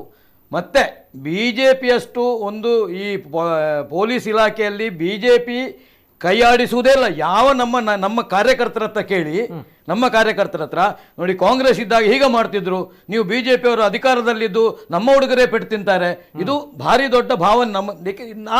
ನಾನು ಉದಾಹರಣೆ, ಇವರು ಹೇಳ್ತಾರೆ ಈಗ ಇಡಿ ಮೋರ್ಚಾ ಈಗ ಪೊಲೀಸ್ ಮೋರ್ಚಾ ಆಗಿದಂತ. ಇವರ ಪೊಲೀಸ್ ಮೋರ್ಚಾದವರು ನಾನೊಬ್ಬ ಜಿಲ್ಲಾ ಮಟ್ಟದ ನಾಯಕ, ನಾನೊಬ್ಬ ವಕೀಲ, ನನ್ನ ಮೇಲೆ 4 ಕೇಸ್ ಹಾಕಿದೆ. ನಾನೊಂದು ಕೇಸ್ ಹೇಳ್ತೇನೆ. ಒಂದು ಹುಡುಗಿ, ಒಂದು ಕ್ರಿಶ್ಚಿಯನ್ ಹುಡುಗಿ ಒಂದು ಹಿಂದೂ ಹುಡುಗರನ್ನು ಮದುವೆ ಆಗ್ತಾಳೆ. ಅವಳ ಇಚ್ಛಾನುಸಾರ ಮದುವೆ ಆಗುದು. ಆ ಮದುವೆ ಆಗುವಾಗ ಅಲ್ಲಿ ಸ್ವಲ್ಪ ಕಾಂಪ್ಲಿಕೇಶನ್ ಆಯಿತು, ಪೊಲೀಸ್ ಬಂತು, ಮೀಡಿಯಾದವರು ಬಂತು, 4 ಪೊಲೀಸ್ ಇತ್ತು, 10 ಮೀಡಿಯಾದವರು ಎಲ್ಲ ಅವರ ಎದುರು ಮದುವೆ ಆಗಿ 3 ದಿವಸಗಳ ನಂತರ ಅವಳು ಓಡಿ ಹೋಗಿ, ಇವನಿಂದ ಕ್ರಿಶ್ಚಿಯನ್ ಹುಡುಗಿ ಓಡಿ ಹೋಗಿ ನನ್ನ ವಿರುದ್ಧ, ನಾನು ಖಾಲಿ ಫೋಟೋಕ್ಕೆ ನಿಂತದ್ದು ನಮ್ಮ ಹುಡುಗರು ಕರೆದದ್ದಕ್ಕೆ, ನನ್ನ ವಿರುದ್ಧ ಬಲವಂತದ ಮದುವೆ ಮತ್ತೆ ಅತ್ಯಾಚಾರಕ್ಕೆ ಯತ್ನ ಅಂತ ಒಂದು ವೇಳೆ ಅದು ಪ್ರೂವ್ ಆದರೆ 10 ವರ್ಷ ಶಿಕ್ಷೆ ಆಗ್ತಿತ್ತು ನನಗೆ. ನಾನು ಹೇಳುದು ನನ್ನಂಥವನ ಮೇಲೆ ಈ ರಾಧಾಕೃಷ್ಣ ಹಾಕಿ ಯಾವ ಒಬ್ಬ ಕಾರ್ಯಕರ್ತ, ನನ್ನೊಬ್ಬ ಜಿಲ್ಲಾ ಮಟ್ಟದ ನಾಯಕ, ನಾನು ವಿಶ್ವ ಹಿಂದೂ ಪರಿಷತ್ನ ಅಧ್ಯಕ್ಷ ಆಗಿದ್ದಾಗ ನನ್ನ ವಿರುದ್ಧ ಹಾಕಿದ್ದಾರೆ. ಇನ್ನೊಂದು ನಾನು ಹೇಳ್ತೇನೆ, ಇವರದು ಅಡ್ಡೂರಿನಲ್ಲಿ ಕಳೆದ ಜಿಲ್ಲಾ ಪಂಚಾಯತ್ ಇಲೆಕ್ಷನ್ ದಿವಸ ನನ್ನ ಕಾರನ್ನು ಕಾಂಗ್ರೆಸ್ ಕಾರ್ಯಕರ್ತರು ಹೊಡೆದಾಕಿದ್ರು. ನಾನು ಹೋಗಿ ಕಂಪ್ಲೇಂಟ್ ಕೊಟ್ಟೆ, ಅವರ ಮೇಲೆ ಒಂದು ಕೇಸ್ ರಿಜಿಸ್ಟರ್ ಆಯಿತು. ಉಲ್ಟಾ ನನ್ನ ಮೇಲೆ ಕೇಸ್ ರಿಜಿಸ್ಟರ್ ಆಯಿತು 307 ನನ್ನ ಮೇಲೆ ಕೂಡ. ಯಾಕಂದ್ರೆ ಮತ್ತೆ ಕಾಂಪ್ರಮೈಸ್ ಆಗ್ಬೇಕಲ್ಲ. ಪೊಲೀಸರು ಹೇಳುದು ನನಗೆ ಗನ್ಮ್ಯಾನ್ ಇದೆ, ನಾನು ಹೇಳುದು ಒಂದು ನಿಮಿಷ, ನೀವು ಅವರಿಗೆ 5 ನಿಮಿಷ ಕೊಟ್ಟಿದ್ದು, ನನಗೆ ಒಂದು 5 ನಿಮಿಷ ಕೊಡಿ. ನಾನು ಹೇಳುದು, ಇವರು ಇಡಿ ಮೋರ್ಚಾ, ಮತ್ತೊಂದು ಮೋರ್ಚಾ, CID ಮೋರ್ಚಾ ಅಂತ ಹೇಳ್ತಾರೆ, ಇವರಷ್ಟು ಅದನ್ನು ದುರುಪಯೋಗ ಪಡಿಸಿದವರು ಯಾರೂ ಇಲ್ಲ. ಮತ್ತೆ ಈಗ ಇವರು ಹೇಳ್ತಾರೆ ಅದು ಫೇಕ್ ಐಡಿ ಅಂತ. ಅದು ಎಲ್ಲರೂ ಸಿಕ್ಕಿ ಬಿದ್ದ ಮೇಲೆ ಯಾರು ಅದು ಒಂದು ತಪ್ಪು ಮಾಡಿದವ, ನಾನು ತಪ್ಪು ಮಾಡಿದ್ದೆ ಅಂತ ಹೇಳೋದಿಲ್ಲ. ಮತ್ತೆ ಅವನನ್ನು ಈಗ ಯಾಕೆ ಅರೆಸ್ಟ್ ಮಾಡಿದ್ದು, ಅದು ಎಲ್ಲ ಕಾನೂನಿನಲ್ಲಿ ಅವಕಾಶ ಆಗ ಮಾಡಬೇಕಾ ಈಗ ಮಾಡಬೇಕಂತ ಅದು ಲಭ್ಯತೆಯ ಮೇಲೆ ಅವನ. ಯಾಕಂದರೆ ಇವರು ಹೇಳಿದಾಗೆ ಫೇಕ್ ಐಡಿ ಅಂತ ಹೇಳಿದರೆ ಅದರ ಬಗ್ಗೆ ಸೈಬರ್ನಲ್ಲಿ ಕೂಡಲೇ ಅರೆಸ್ಟ್ ಸ್ವಲ್ಪ ಕಡಿಮೆ ಮಾಡ್ತಾರೆ, ನೋಡಿ ಹಿಡಿದು ಎಲ್ಲ ಮಾಡ್ತಾರೆ. ಅದರಲ್ಲಿ ಪಿಪಿದ್ದು ಅಂದರೆ ಸರ್ಕಾರಿ ವಕೀಲರದ್ದು ಇದು ತೆಗೆದುಕೊಳ್ತಾರೆ, ಮತ್ತೆ ಏನಾದರೂ ಅದು ಸುಪ್ರೀಂ ಕೋರ್ಟ್ನಲ್ಲಿ ಹೋಗ್ತದೆ ಹಾಗೆ ಅಂತ ಹೇಳಿ ಅದು 1 ವರ್ಷ ನಂತರ ಅರೆಸ್ಟ್ ಆದದ್ದು ಎಷ್ಟೋ ಇದು ನಮ್ಮಲ್ಲಿದೆ, ಸೈಬರ್ ಕ್ರೈಮ್. ಹಾಗೆ 2020ಕ್ಕೆ ಆದದನ್ನು ಇವತ್ತೇ ಅರೆಸ್ಟ್ ಮಾಡಬಾರದು ಅಂತ ಯಾವ ಕಾನೂನಿನಲ್ಲಿಲ್ಲ, ಅದು ಕಾನೂನಿನ ಚೌಕಟ್ಟಿನ ಒಳಗಿದೆ. ಮತ್ತೆ ಅವನದು ಮಾಡಿದ್ದದ್ದ ಅದಾದ್ರೆ ಈಗ ಹೊಡಿದಲ್ಲ, ಅವನು ಎನ್ಕೌಂಟರ್ ಮಾಡಬೇಕಿತ್ತು ಅಂತ ನನ್ನ ಭಾವನೆ. ಯಾವುದು ಅಂತ ಒಂದು ಯಾವುದೋ ಒಬ್ಬ ಸ್ಟೇಟ್ಮೆಂಟ್ ಕೊಡ್ತಾನೆ ಅಂತ ಹೇಳಿದ್ರೆ ಅವನಿಗೆ ದೇಶದ್ರೋಹದ ಕೇಸ್ ಕೇವಲ ಸೈಬರ್ ಕೇಸ್ ಅಲ್ಲ, ಸೈಬರ್ ಕ್ರೈಮ್ ಅಲ್ಲ, ದೇಶದ್ರೋಹದ ಕೇಸ್ ಹಾಕಬೇಕು. ಇವರು ಕಾಂಗ್ರೆಸ್ನವ್ರು ಹೇಗಂದ್ರೆ, ಇವರು ಹೇಳಿದರು 47ರಿಂದ ಸೈನ್ಯ ಇದೆ, ನಾವು ಆ ಸೈನ್ಯದಿಂದಲೇ ಇಷ್ಟು ನಿರಾಳವಾಗಿ ಬದುಕುವುದು, ಇದೆಲ್ಲ ಸತ್ಯ. ಆದರೆ ಇವರ ನಾಯಕರು ಸೈನ್ಯ ಮಾಡಿದ ಎಲ್ಲ ಇದಕ್ಕೂ ಪ್ರೂಫ್ ಕೇಳ್ತಾರಲ್ಲ. ಏರ್ ಸ್ಟ್ರೈಕ್ ಮಾಡಿತ್ತು ನಮ್ಮ ಸೈನ್ಯ, ಅದಕ್ಕೆ ರಾಹುಲ್ ಗಾಂಧಿ ಕೇಳ್ತಾರೆ ಅದಕ್ಕೆ ಪ್ರೂಫ್ ಏನುಂಟು ಅಂತ. ಸರ್ಜಿಕಲ್ ಸ್ಟ್ರೈಕ್ ಮಾಡಿತ್ತು ನಮ್ಮ ಸೈನ್ಯ. ಅದೇನು ನರೇಂದ್ರ ಮೋದಿ ಅಲ್ಲ, ಇದು ದೇಶಕ್ಕೆ ಉಳಿಗೆ ಬೇಕಾಗಿ ಮಾಡಿದ್ದು. ಅದಕ್ಕೂ ಇವರು ಅಂದ್ರೆ ಇವರೊಂದು ಯಾರೋ ಒಬ್ಬ ಕಾಂಗ್ರೆಸ್ ನಾಯಕರನ್ನು ಅಲ್ಲಿ ಕರ್ಕೊಂಡು ಹೋಗ್ಬೇಕಿತ್ತು ಸರ್ಜಿಕಲ್ ಸ್ಟ್ರೈಕಿಗೆ ಮತ್ತು ಏರ್ ಸ್ಟ್ರೈಕಿಗೆ. ಹಾಗೆ ಸೈನ್ಯದ ಮೇಲೆ ಅಪನಂಬಿಕೆ ಇರುವ ಈ ಕಾಂಗ್ರೆಸ್ ಪಕ್ಷ, ಆದ್ದರಿಂದ ಇವರು ಇವರ ನಾಯಕರೇ ಹಾಗೆ ಸಾಮಾನ್ಯ ಕಾರ್ಯಕರ್ತ ಅದು ಹಾಗೆ ಹೇಳಿದ್ರೆ ತಪ್ಪೇನಿಲ್ಲ ಅಂತ ನಾನು, ಯಾಕಂದ್ರೆ ಇವರ ನಾಯಕ ಸೈನ್ಯದ ಮೇಲೆ ಅವರ ಅಪನಂಬಿಕೆ ಇದೆ. ಅಂತ ಸೈನ್ಯದ ಮೇಲೆ ಅಪನಂಬಿಕೆ ಇರುವ ರಾಧಾಕೃಷ್ಣ ನಾಯಕ್ ಹೀಗೆ ಮಾಡಿರಬಹುದು ಅಂತ ನನ್ನ ಅಭಿಪ್ರಾಯ. ಮತ್ತೆ ಈ ಪೊಲೀಸ್ ದೌರ್ಜನ್ಯಕ್ಕೆ ನಾವೇನು ಅದನ್ನು ಬೆಂಬಲಿಸುವವರಲ್ಲ, ಖಂಡಿತವಾಗಿ ಬೆಂಬಲಿಸುವವರಲ್ಲ. ಪೊಲೀಸ್ ದೌರ್ಜನ್ಯ ಆಗಿದ್ರೆ ಆ ಪೊಲೀಸ್ನ ಮೇಲೆ ಕ್ರಮ ಆಗಬೇಕು, ಇದು ನಮ್ಮ ಸ್ಟ್ಯಾಂಡ್. ಓಕೆ ಸರಿ, ಇದು ಜಗದೀಶ್ ಅವರ ಮಾತುಗಳು. ಎಸ್ ಸರ್, ಬರ್ತೇನೆ. ಬಿಫೋರ್ ದಟ್ ಇನ್ನೊಂದು ಕರೆ ಇದೆ, ಸ್ವೀಕಾರ ಮಾಡಿ ತದನಂತರ ಮಾಡ್ತೇನೆ. ಹಲೋ ಸರ್, ನಮಸ್ತೆ. ನಮಸ್ಕಾರ. ನಮಸ್ತೆ ಸುನಿಲ್ ಬಜಲಕೆರೆ. ನಮಸ್ತೆ ಸರ್, ನಮಸ್ತೆ, ಮಾತಾಡಿ ಸರ್. ಮೊನ್ನೆ ನನ್ನ ಮೇಲೆ ಕೂಡ ಒಂದು ಸುಳ್ಳು ಆಪಾದನೆ ಮಾಡಿ ಜೈಲಿಗೆ ಹಾಕಿದ್ರು 14 ದಿವಸ. ಆಕ್ಚುಲಿ ನಾನು ಆ ಐಡಿಯನ್ನು ಕ್ರಿಯೇಟ್ ಮಾಡಿದಲ್ಲ, ಆದ್ರೆ ಹಿಂದೆ ಇದ್ದದ್ದು ನೇರವಾಗಿ ಶಾಸಕರು ಬಿಜೆಪಿ ಮಂಗಳೂರಿದ್ದು. ನಾನು ನೇರವಾಗಿ ಯಾಕೆ ಹೇಳ್ತೇನೆ ಅಂತ ಹೇಳಿದ್ರೆ, ಒಂದು ಐಡಿಯನ್ನು ಕ್ರಿಯೇಟ್ ಮಾಡಿ ನನ್ನ ಫೇಕ್ ಐಡಿಯನ್ನು ಸುಮಾರು 5-6 ಫೇಕ್ ಐಡಿಯನ್ನು ಕ್ರಿಯೇಟ್ ಮಾಡಿದ್ದಾರೆ ಅವರು. ಸೊ ನಾನು ಫೇಸ್ಬುಕ್ ಲೈವ್ ಅಲ್ಲಿ ಬಂದು ಹೇಳಿದೆ, ಸ್ವಾಮಿ ನನ್ನ ಫೇಸ್ಬುಕ್ ಲೈವ್ ಅಲ್ಲಿ ಬರುವಂತ ಐಡಿ ಮಾತ್ರ ನಮ್ದು ಒರಿಜಿನಲ್, ಬಾಕಿ ಎಲ್ಲ ಯಾರಿದ್ದಾರೆ ರಾಜಕಾರಣಿಗೆ ಇವರು ಮಾಡುವಂಥದ್ದು ಅಂತ ಹೇಳಿ.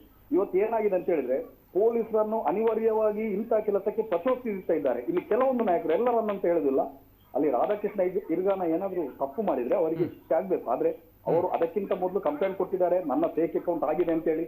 ಸೊ ಮತ್ತೆ ಅವರನ್ನು ಮತ್ತೆ ಬಂದಿತ್ತು ಈ ತರ ತೊಂದರೆ ಕೊಡ್ತಾ ಇರೋದು. ಇವತ್ತು ಇವರು ಹೇಳ್ತಾ ಇದ್ರೆ ನಾವು ಬಿಜೆಪಿ ಅವರ ಹಾಗೆ ಮಾಡುದಿಲ್ಲ ಅಂತ ಹೇಳಿ. ನಾನು ನೇರವಾಗಿ ಪ್ರಶ್ನೆ ಮಾಡ್ತೇನೆ, ನಮ್ಮ ಜೀವನ್ ಪೂಜಾರಿಯ ಮೇಲೆ ಯಾವ ರೀತಿ ತೊಂದರೆ ಕೊಟ್ಟಿದ್ದಾರೆ ಗೊತ್ತಾ ನಿಮ್ಗೆ ಸ್ವಾಮಿ? ನೀರ್ಮಾರ್ಗದಲ್ಲಿ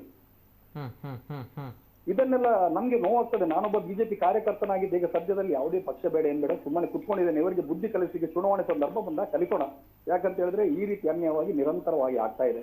ಇದು ನಾನು ನೋಡ್ಲ ಹೇಳ್ತಾ ಇರುವಂತಹ ಮಾತುಗಳು. ಯಾಕಂತ ಹೇಳಿದ್ರೆ ಫೇಕ್ ಐಡಿ ಮಾಡುವಂತದ್ದು ಇವರದು ದಿನನಿತ್ಯದ ಕೆಲಸವಾಗಿದೆ. ನೋಡಿ ಎಷ್ಟು ಫೇಕ್ ಐಡಿಗಳಿದೆ ಅಂತ ಹೇಳಿ ನೋಡಿ, ನೀವು ಚೆಕ್ ಮಾಡಿ.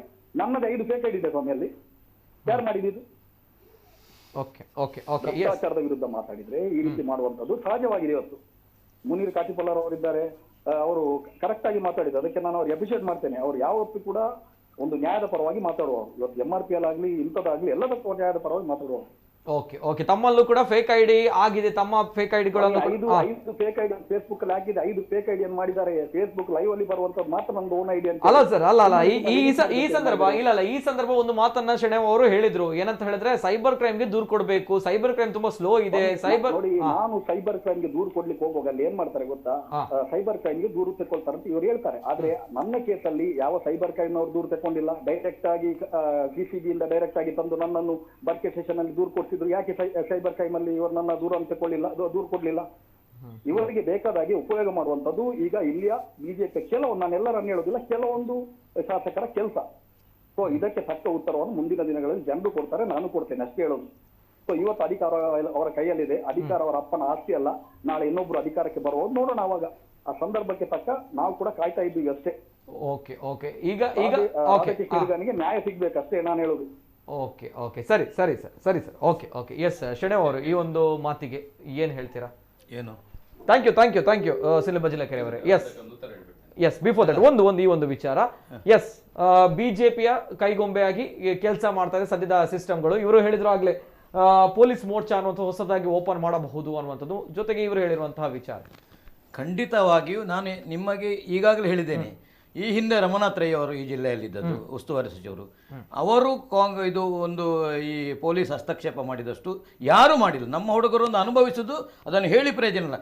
ಈಗ ನಾನು ಹೇಳ್ತೇನೆ, ನಮ್ಮ ಭರತ್ ಶೆಟ್ಟಿ ಆಗಲಿ, ನಮ್ಮ ವೇದವ್ಯಾಸ ಆಗಲಿ, ನಮ್ಮ ಉಮಾನಾಥ್ ಕೋಟ್ಯಾನ್ ಆಗಲಿ, ಖಂಡಿತವಾಗಿಯೂ ಅವರ 1% ಕೂಡ ಇನ್ವಾಲ್ವ್ ಆಗೋದಿಲ್ಲ. ಈ ಪೊಲೀಸ್ ಯಾವುದೇ ಪೊಲೀಸ್ ಕೇಸ್ ಇದ್ದರೂ ನಾವೇ ಹ್ಯಾಂಡಲ್ ಮಾಡ್ತೇವೆ ಹೊರತಾಗಿ ನಮ್ಮಂಥ ನಾಯಕರು ಖಂಡಿತವಾಗಿ ಅವರು ಪೊಲೀಸ್ ಸ್ಟೇಷನ್ಗೆ ಫೋನ್ ಮಾಡೋದು ಇಲ್ಲ. ಯಾಕಂದರೆ ಅದು ಪೊಲೀಸರು ನೋಡ್ತಾರೆ, ನ್ಯಾಯಯುತವಾಗಿ ಮಾಡ್ತಾರೆ ಅಂತ ಹೊರತಾಗಿ ನಾನು ಹೇಳ್ತೇನೆ. ಮತ್ತೆ ಇವರು ಈಗ ಮಾತಾಡಿದವರು ಈ ಲೋಕದಲ್ಲಿ ಆಗೋದು ಎಲ್ಲವೂ ವೇದವ್ಯಾಸರಿಂದಲೇ ಅಂತ, ಅನ್ಯಾಯ ಎಲ್ಲ ಆಗೋದು ವೇದವ್ಯಾಸರಿಂದಲೇ ಅಂತ ನಾನು ಅನೇಕ ಸಲ ಇದರಲ್ಲಿ ನೋಡ್ತೇನೆ. ನಾನು ಫೇಸ್ಬುಕ್ಕಲ್ಲಿ ನಾನು ಹೆಚ್ಚು ಇಲ್ಲ, ಆದರೆ ನೋಡುವಾಗ ಯಾರೋ ಒಬ್ರು ಆಂಬುಲೆನ್ಸ್ ಕೊಟ್ಟರು, ರಾಜೇಂದ್ರ ಕುಮಾರ್, ಅದರಲ್ಲಿ ಇವರದ್ದು ಏನುಂಟು?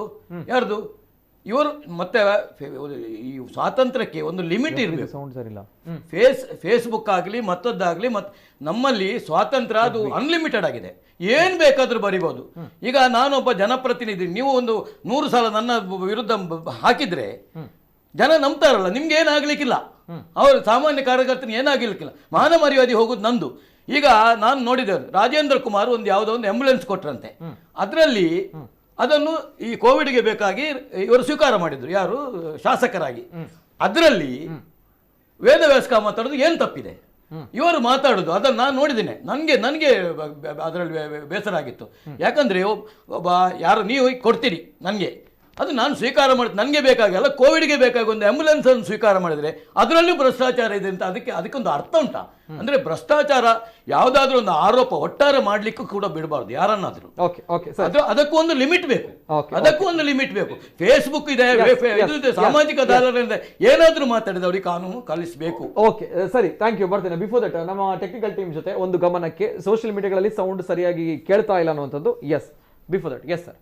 ಈಗ ವಿಷಯಾಂತರ ಆಗೋದು ಬೇಡ, ಬಹಳ ಮುಖ್ಯವಾಗಿ ರಾಧಾಕೃಷ್ಣ ನಾಯಕ್ ಹಿರ್ಗಾನ ಇವರ ವಿಷಯ, ಸೈನ್ಯದ ಬಗ್ಗೆ ಈ ತರ ಬರೆದಿದ್ದಾರೆ ಅನ್ನುವಂಥದ್ದು. ನಾನು ಆಗ್ಲೇ ಹೇಳಿದೆ, ಸೈನ್ಯದ ಬಗ್ಗೆ ಸ್ವತಂತ್ರ ಕಾಲದಿಂದಲೂ ಸೈನ್ಯ ಇದೆ ಅಂತ. ನಾನು ಒಂದು ಉದಾಹರಣೆಯಲ್ಲಿ ಹೇಳಲಿಕ್ಕೆ ಇಚ್ಛೆ ಪಡ್ತೇನೆ ಸರ್. ಒಂದು ಬಿಫೋರ್ ದಟ್ ಆ ಒಂದು ಸೈನ್ಯದ ಬಗ್ಗೆ ಬರೆದಿರುವಂತಹ ಒಂದು ಪೋಸ್ಟ್ ಅನ್ನ ದಯಮಾಡಿ ಪ್ಲೇ ಮಾಡಿ ಒಂದ್ಸಲ ಜನರಿಗೆ ತೋರಿಸಬೇಕಾಗುತ್ತೆ. ಎಸ್, ಇದು ಸೈನ್ಯದ ಬಗ್ಗೆ ಬರೆದಿರುವಂತಹ ಈ ಪೋಸ್ಟ್ ವ್ಯಾಪಕವಾಗಿರುವಂತಹ ಆಕ್ರೋಶ ಕಾರಣವಾಗಿರುವಂತದ್ದು. ಪಾಕಿಸ್ತಾನದವರು ಈ ದರಿದ್ರ ಭಾರತದ ಯಾಕೆ ಸಾಯಿಸ್ತಿಲ್ಲ ಅನ್ನುವಂಥ ವಿಚಾರನ ಹಾಕಿದ್ದಾರೆ. ಇನ್ನು ಪಾಕಿಸ್ತಾನ ಯೋಧರೇ ಭಾರತೀಯ ಈ ರೀತಿ ಬರೆದಿರುವಂತದ್ದು, ಅದನ್ನ ನನ್ನ ಬಾಯಿಯಲ್ಲಿ ನಾನು ಓದಿ ನಾನು ಹೊಲಸು ಮಾಡ್ಕೊಳ್ಳಲ್ಲ. ನನ್ನ ಬಾಯಲ್ಲಿ ಈ ರೀತಿಯ ಯಾರೇ ಮಾಡಿದ್ರು, ನಾನು ಆಗ್ಲೇ ಹೇಳಿದೆ, ನಮ್ಮ ರಕ್ತನ ಕುರಿತಿದೆ, ಪ್ರತಿಯೊಬ್ಬರು ನಾವು ಭಾರತೀಯರೇ. ಇಂಥ ಇದನ್ನ ಯಾರೇ ಪೋಸ್ಟ್ ಮಾಡಿರ್ಲಿ ಅವನಿಗೆ ಉಗ್ರ ಶಿಕ್ಷೆ ವಿಧಿಸಬೇಕು, ಗಲ್ಲಿಗೆ ಏರಿಸಬೇಕು. ಯಾರೇ ಮಾಡಿರ್ಲಿ ಅವನನ್ನು ಕ್ಷಮಿಸುವ ಪ್ರಶ್ನೆ ಇಲ್ಲ. ತನಿಖೆ ಆಗಬೇಕು, ಯಾರಂತ ಕಂಡುಹಿಡಬೇಕು, ಅದು ಪೊಲೀಸರ ಜವಾಬ್ದಾರಿ. ನಾನು ಹೇಳ್ತಾ ಇದ್ದದೊಂದು, ಸ್ವತಂತ್ರ ನಂತರ ಸೈನ್ಯದ ಏನಿತ್ತು ಅಂತ. ಸ್ವತಂತ್ರ ನಂತರದಲ್ಲಿ ಪಾಕಿಸ್ತಾನ ನಾವು ವಿರೋಧಿಸ್ತಾನೆ ಬಂದವರು, ಪಾಕಿಸ್ತಾನದೊಟ್ಟಿಗೆ ಯುದ್ಧ ಮಾಡಿದವರು ನಾವು, ಪಾಕಿಸ್ತಾನದೊಟ್ಟಿಗೆ ಯುದ್ಧ ಮಾಡಿ ಬಾಂಗ್ಲಾ ವಿಮೋಚನೆ ಮಾಡಿದವರು, ಪಾಕಿಸ್ತಾನವನ್ನು 2 ಚುನಾವಣೆಯಲ್ಲಿ ಸೋಲಿಸಿದವರು ನಾವು. ನಮ್ಮ ಇಂದಿರಾ ಗಾಂಧಿ ಆಡಳಿತದಲ್ಲಿ ಯಾರಿದ್ರಾಗ ಯಾವತ್ತಾದ್ರೂ ಅದನ್ನ ರಾಜಕೀಯಕ್ಕೆ ಬೆಳೆಸ್ಕೊಂಡಿದೀವಾ? ಯಾವ್ದಾದ್ರೂ ಬಾಂಬ್ ಹಾಕಿದ್ದನ್ನು ರಾಜಕೀಯಕ್ಕೆ ಬೆಳೆಸಿಕೊಂಡಿದೀವಾ? ಇಲ್ಲಿ ಚುನಾವಣೆಗಳು ಬರುವಾಗ ಪುಲ್ವಾಮಾದಲ್ಲಿ ಬಾಂಬ್ ಬ್ಲಾಸ್ಟ್ ಆಗ್ತದೆ, UP ಚುನಾವಣೆ ಬರುವಾಗ ಇನ್ನೊಂದು ಕಡೆ ಭಯೋತ್ಪಾದಕರು ಸಿಗ್ತಾರೆ. ಇದೆಲ್ಲ ನಾಟಕ ಅಲ್ವಾ? ಗಿಮಿಕ್ ಅನ್ಸೋದಿಲ್ವಾ? ಸೈನ್ಯದ ಹೆಸರನ್ನು ಯಾರು ತಗೊಂಡ್ಬರ್ತಾ ಇರೋದು ರಾಜಕೀಯಕ್ಕೆ? ನಾವಾ? ಕಾಂಗ್ರೆಸ್ನವರ? ನಮ್ಗೆ ದುರ್ಗತಿ ಬಂದಿದ್ದೆ ಸೈನ್ಯದ ಹೆಸರಲ್ಲಿ ರಾಜಕೀಯ ಮಾಡುವಂಥದ್ದು. ಯಾರು ಸೈನ್ಯದ ಹೆಸರಲ್ಲಿ ರಾಜಕೀಯ ಮಾಡ್ತಾ ಇರೋದು? ಮಾತೆತ್ತಿದ್ರೆ ಸೈನ್ಯಕ್ಕೆ ಲಿಂಕ್ ಕೊಡುವಂಥದ್ದು, ಇದು ಬಹಳ ತಪ್ಪಿದು, ಇದು ಖಂಡನೀಯ. ನಾನು ಇದನ್ನ ಅರ್ಥ ಮಾಡ್ಕೋಬೇಕು. ಅದರ ಒಟ್ಟಿಗೆ ನಿತಿನ್ ಅವರೇ, ನಾನು ಆಗ ಹೇಳಿದ್ದೀನಿ, ರಾಧಾಕೃಷ್ಣ ನಾಯಕ್ ಹಿರ್ಗಣ ಅವರು ಒಂದು ಹಿಂದುಳಿದ ಸಮಾಜದಿಂದ ಬಂದಂತವರು. ಅವರ ಸಮಾಜ ಜಾತಿ ಬೇಡ ಅಂತ ಹೇಳ್ತಾರಲ್ಲ, ಇದೇ ಸುನೀಲ್ ಕುಮಾರ್, ಇದೇ ಕಾರ್ಕಳದ ಸುನೀಲ್ ಕುಮಾರ್, ಇದೇ ಕಾರ್ಕಳ ಸುನೀಲ್ ಕುಮಾರ್. ನಾನು ಹೇಳ್ತೇನೆ, ನೀವು ಯಾಕೆ ವಿಷಯಾಂತರ ನಾನು ಅದು ಕಾರಣ ಹೇಳ್ತೇನೆ. ಪೊಲೀಸರು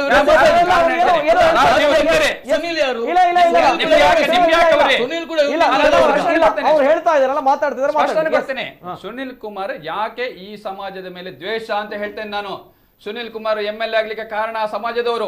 ಇಡೀ ಕಾರ್ಕಳ ಹೇಳ್ತಾ ಇದೆ, ಸುನೀಲ್ ಎಲ್ಲೋ ಇದ್ದ, ಚಿಕ್ಕಮಂಗ್ಳೂರಲ್ಲಿ ಇದ್ದ ಸುನೀಲನ್ನ ಬ್ಯಾಗ್ ಹಾಕೊಂಡವನ್ನ ಕಾರ್ಕಳಕ್ಕೆ ಕರ್ಕೊಂಡ್ ಬಂದವರು ಆ ಸಮಾಜದವರು. ಇವತ್ತ ಆ ಸಮಾಜದವರು ಕರ್ಕೊಂಡ್ ಬಂದಿದ್ದಾರೆ, ಅವರಿಂದ MLA ಆದ ಅಂತ ಹೇಳ್ತಾ ಇರುವಾಗ ಇವನಿಗೆ ತಡ್ಕೊಳ್ತಾ ಆಗ್ತಾ ಇಲ್ಲ.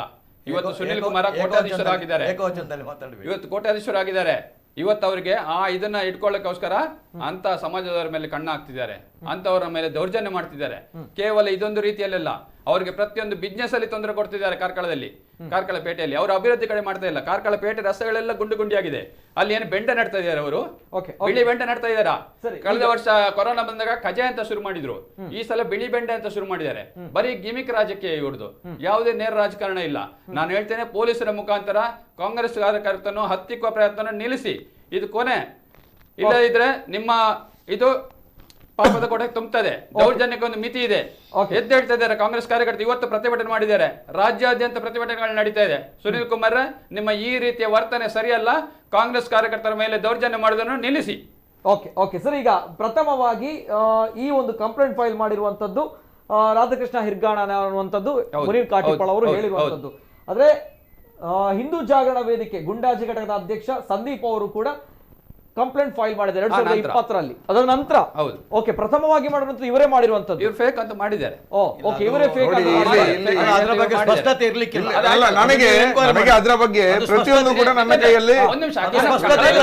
ಇವರಿಗೆ ಯಾರಿಗೂ. ಕಾನೂನು ಬಗ್ಗೆ ಒಂದು ಹೇಳ್ಬಿಡ್ತೇನೆ. ಸ್ಟೇಷನ್ ಅಲ್ಲಿ ಇವ್ರನ್ನ ಕರೆಸಿದ್ರಲ್ಲ, ನೋಟಿಸ್ ಕೊಟ್ರಲ್ಲ, ಇವ್ರನ್ನ ಅರೆಸ್ಟ್ ಮಾಡಿದ್ದಲ್ಲ, ಇವ್ರು ಸ್ವತಃ ಹೋಗಿದ್ದು ಸ್ಟೇಷನ್ಗೆ. ಯಾರು ಇವರೇ ಹೋಗಿರುವಂತದ್ದು? ಮೊನ್ನೆ ದೌರ್ಜನ್ಯ ಆದ್ರೆ arrest ಮಾಡ್ಬೋದಿತ್ತಲ್ಲ? ಅದನ್ನೇ ಹೇಳ್ತೀನಿ ಅಲ್ಲ, ನಮ್ಮ ಸರ್ಕಾರ arrest ಮಾಡ್ಬೋದಿತ್ತಲ್ಲ? ಅದನ್ನ ಹೇಳ್ತೀನಲ್ಲ, ಯಾಕೆ ಮಾಡಿಲ್ಲ ಅಂತ ನಂದು ಪ್ರಶ್ನೆ. ಮಾಡ್ಬೋದಿತ್ತು. ನಾನು ಹೇಳುದು ಕೇಳಿ.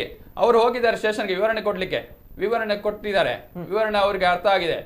ಅವರಿಗೆ ಒಂದು ವೇಳೆ ಆ ನಂತರ ಇವರು ಕತೆ ಕಟ್ಟಿದ್ರಲ್ಲ, ಅವರು ಅಡ್ಡಿಪಡಿಸಿದ್ರು ಅಂತ, ಅಡ್ಡಿಪಡಿಸಿದ್ರೆ ಅಲ್ಲೇ ಅರೆಸ್ಟ್ ಮಾಡ್ಬೇಕಿತ್ತು.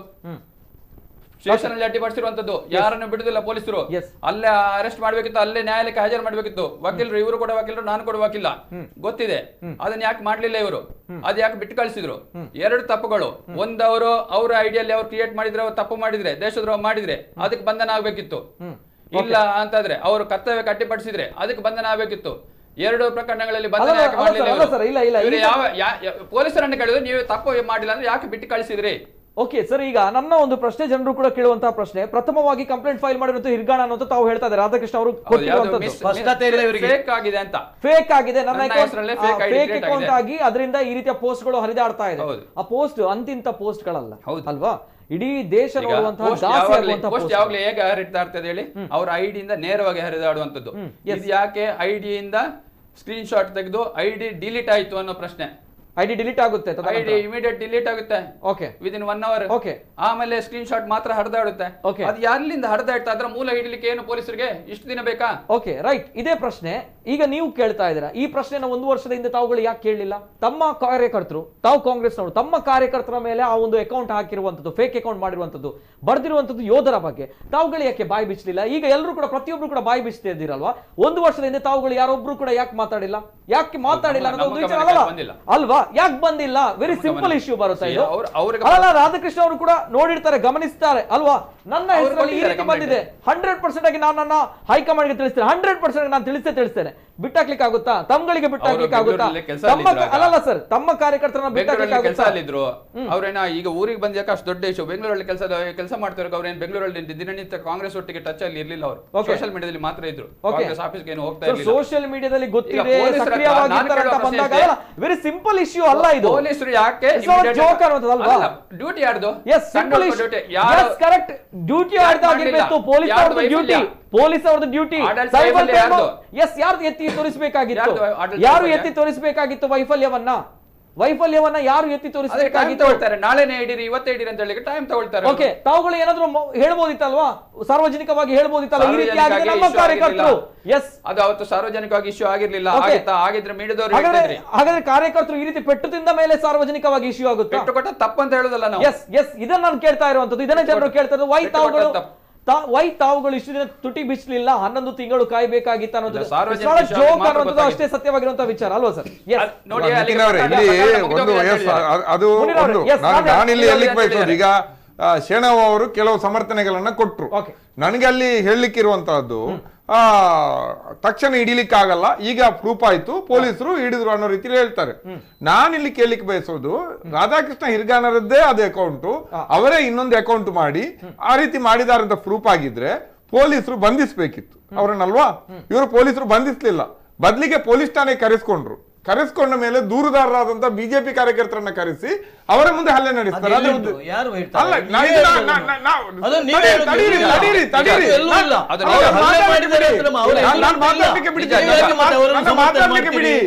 ನನ್ನ ಮಾತಾಡ್ಲಿಕ್ಕೆ ಬಿಡಿ. ರಾಧಾಕೃಷ್ಣ ಅವರ ಆರೋಪ ಪೆಟ್ಟದಿಂದವರ ಆರೋಪ, ನನ್ನನ್ನು ಕರೆಸಿ ಆಮೇಲೆ ಬಿಜೆಪಿ ಕಾರ್ಯಕರ್ತರಲ್ಲಿ ದೂರುದಾರರು ಏನಿದ್ದಾರೆ, ಕಳೆದ ವರ್ಷ ದೂರು ಕೊಟ್ಟರು, ಅವರನ್ನು ಕೂಡ ಕರೆಸಿದ್ರು. ಬಿಜೆಪಿ ಕಾರ್ಯಕರ್ತರವರು ಅವರ ಮುಂದೆ ನನಗೆ ಹಲ್ಲೆ ನಡೆಸಿದ್ರು, ನೆಲದಲ್ಲಿ ಕೂರಿಸಿದ್ರು. ಆಮೇಲೆ ನಾನು ಅಸ್ವಸ್ಥ ಆದೆ. ಆಮೇಲೆ ಸ್ವಲ್ಪ ಅಂದ್ರೆ ಆ ಟೈಮಲ್ಲಿ ನನ್ನನ್ನು ಬಿಟ್ಟು ಕಳಿಸಿದ್ರು. ನಡಿ ಇನ್ನೊಂದ್ಸಲ ಬೇಕಾದಾಗ ಬರ್ಬೇಕು ಅಂತ ಹೇಳಿ ಕಳಿಸಿದ್ರು, ಸ್ಟೇಟ್ಮೆಂಟ್ ತಗೊಂಡು ಅಂತ ಹೇಳ್ತಾರೆ ಅಲ್ವಾ? ಒಂದು ವೇಳೆ ಇವರು ಹೇಳಿದ ಹಾಗೆ ಪ್ರೂವ್ ಆಗಿದ್ರೆ ಅವರನ್ನು ಅರೆಸ್ಟ್ ಮಾಡ್ಬೇಕಿತ್ತಲ್ಲ, ಅರೆಸ್ಟ್ ಮಾಡ್ಲಿಲ್ಲ. ಅದು ಅಂತಿಂತ ಸ್ಟೇಟ್ಮೆಂಟ್ ಅಲ್ಲ. ಸುನೀಲ್ ಅವರು, ಕಾರ್ಕಳ ಶಾಸಕ ಸುನೀಲ್ ಅವರು ಹೇಳ್ತಾರೆ, ದೇಶದ್ರೋಹದ ಹೇಳಿಕೆ ಮಾಡ್ಕೊಂಡವರು ಆಡಳಿತವ್ರ ಜೊತೆಗೆ ಇಲ್ಲಿ ಕೂರ್ಲಿಕ್ಕೆ ಅದು ಸಿದ್ದರಾಮಯ್ಯ ಅವರ ಕಾಲ, ಇದು ಈಗ ನಮ್ಮ ಕಾಲ, ಬಂಧಿಸುವ ಕಾಲ ಅಂತ ಹೇಳಿ ಯಾಕೆ ಬಂಧಿಸ್ಲಿಲ್ಲ? ಅದು ಕೂಡ ಅಷ್ಟು ಮಾಡಿದಂತ ಒಬ್ಬ ಅಂತ ದೇಶದ್ರೋಹದ ಪೋಸ್ಟ್ ಮಾಡಿದಂತ ವ್ಯಕ್ತಿ ಅಲ್ಲಿ ಬರ್ತಾರೆ ಮಾತ್ರ ಅಲ್ಲ, ಪೊಲೀಸ್ ಕರ್ತವ್ಯಕ್ಕೆ ಅಡ್ಡಿ ಮಾಡ್ತಾರೆ ಇವ್ರ ಪ್ರಕಾರ. 24 ಗಂಟೆ ನಂತರ FIR ಆಗತ್ತೆ. ಪೊಲೀಸ್ ಸ್ಟೇಷನ್ ಡೈರಿಯಲ್ಲಿ ಇಲ್ಲ ಅದು. ಪೊಲೀಸ್ ಸ್ಟೇಷನ್ FIR ಅದು ಇದರಲ್ಲಿ ಗೊತ್ತಿದೆ ಇವರಿಗೆ. ಪೊಲೀಸ್ ಸ್ಟೇಷನ್ ಡೈರಿ ಇರ್ತದೆ, ಅದರಲ್ಲೂ ಉಲ್ಲೇಖ ಇಲ್ಲ. ಆದ್ರೆ 24 ಗಂಟೆ ನಂತರ FIR ಆಗ್ತದೆ. ಯಾಕೆ ಅವತ್ತೇ ಅವರನ್ನು ಈ 2 ಕೇಸ್ಗಳಲ್ಲಿ ಅರೆಸ್ಟ್ ಮಾಡಲಿಲ್ಲ? ಇದು ಒಂದು ಪ್ರಶ್ನೆ. ಮತ್ತೆ ಇನ್ನೊಂದು ಮಾತು ಹೇಳಿದ್ರು, ಇದಕ್ಕೆ ಎಷ್ಟು ಮಾತ್ರ ಅಲ್ಲ, ಮಾಡಿದ್ರೆ ಇದಕ್ಕೆ ಎನ್ಕೌಂಟರ್ ಮಾಡಬೇಕು ಅಂತ ಹೇಳಿದ್ರು. ಇದ್ರ ಅರ್ಥ ಏನು? ಇದಕ್ಕೆ ನಾನು ಕೇಳಿದ್ದು, ಎನ್ಕೌಂಟರ್ ಅಂದ್ರೆ ಅರ್ಥ ಏನು? ಎನ್ಕೌಂಟರ್ ಅನ್ನುವಂತ 2 ಕಡೆಯಿಂದ ಗುಂಡಿನ ಚಕಮಕಿ, ಅಥವಾ ಪೊಲೀಸರ ಮೇಲೆ ಆಯುಧಗಳಿಂದ ಪ್ರಾಣಕ್ಕೆ ಅಪಾಯ ಆದಾಗ ಶೂಟ್ ಮಾಡೋದು, ಅದಕ್ಕೆ ಎನ್ಕೌಂಟರ್ ಅಂತ ಹೇಳೋದು. ಎನ್ಕೌಂಟರ್ ಅಂದ್ರೆ ಇದು ಒಬ್ಬನ ಗುಂಡಿಟ್ಟು ಕೊಲ್ಲೋದಕ್ಕೆ ಶೂಟ್ಔಟ್ ಅಂತ ಹೇಳ್ತಾರೆ, ಇಲ್ಲಾಂದ್ರೆ ನಕಲಿ ಎನ್ಕೌಂಟರ್ ಆಗ್ತದೆ. ಈ ರೀತಿಯಲ್ಲಿ ಈ ರೀತಿ ಮಾಡಿ, ಅಂದ್ರೆ ಇವ್ರ ಉದ್ದೇಶ ಏನಂದ್ರೆ ನಮ್ಮ ವಿರುದ್ಧ ಮಾತಾಡಿದ್ರೆ ನಾವು ಎನ್ಕೌಂಟರ್ ಮಾಡಿಸ್ಲಿಕ್ಕೂ ಸಿದ್ಧ, ನಕಲಿ ಎನ್ಕೌಂಟರ್ ಮಾಡಿಸ್ಲಿಕ್ಕೂ ಸಿದ್ಧ ಅಂತ. ಮತ್ತೆ ನೀವು ಕೇಳಿ ನೀವು ಇಲ್ಲಿ ಕೇಳಿ, ನಾವು ನಮ್ಮ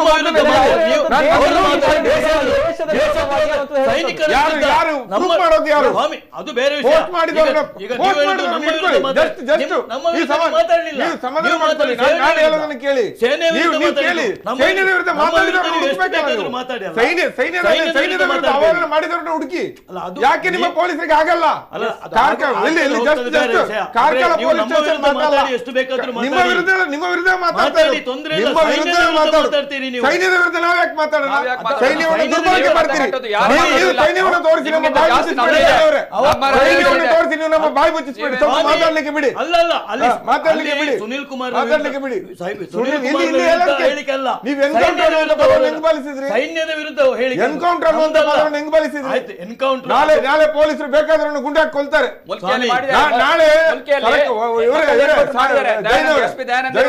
ಜೈನವರು ಇಲ್ಲಿ ಕೇಳಿ, ವ್ಯವಸ್ಥೆ ಹಿಂಗೆ ಇರಲ್ಲ. ನಾಳೆ ಕಾಂಗ್ರೆಸ್ ಸರ್ಕಾರ ಬರ್ಬೋದು, ಇನ್ನೊಂದು ಸರ್ಕಾರ ಬರ್ಬೋದು.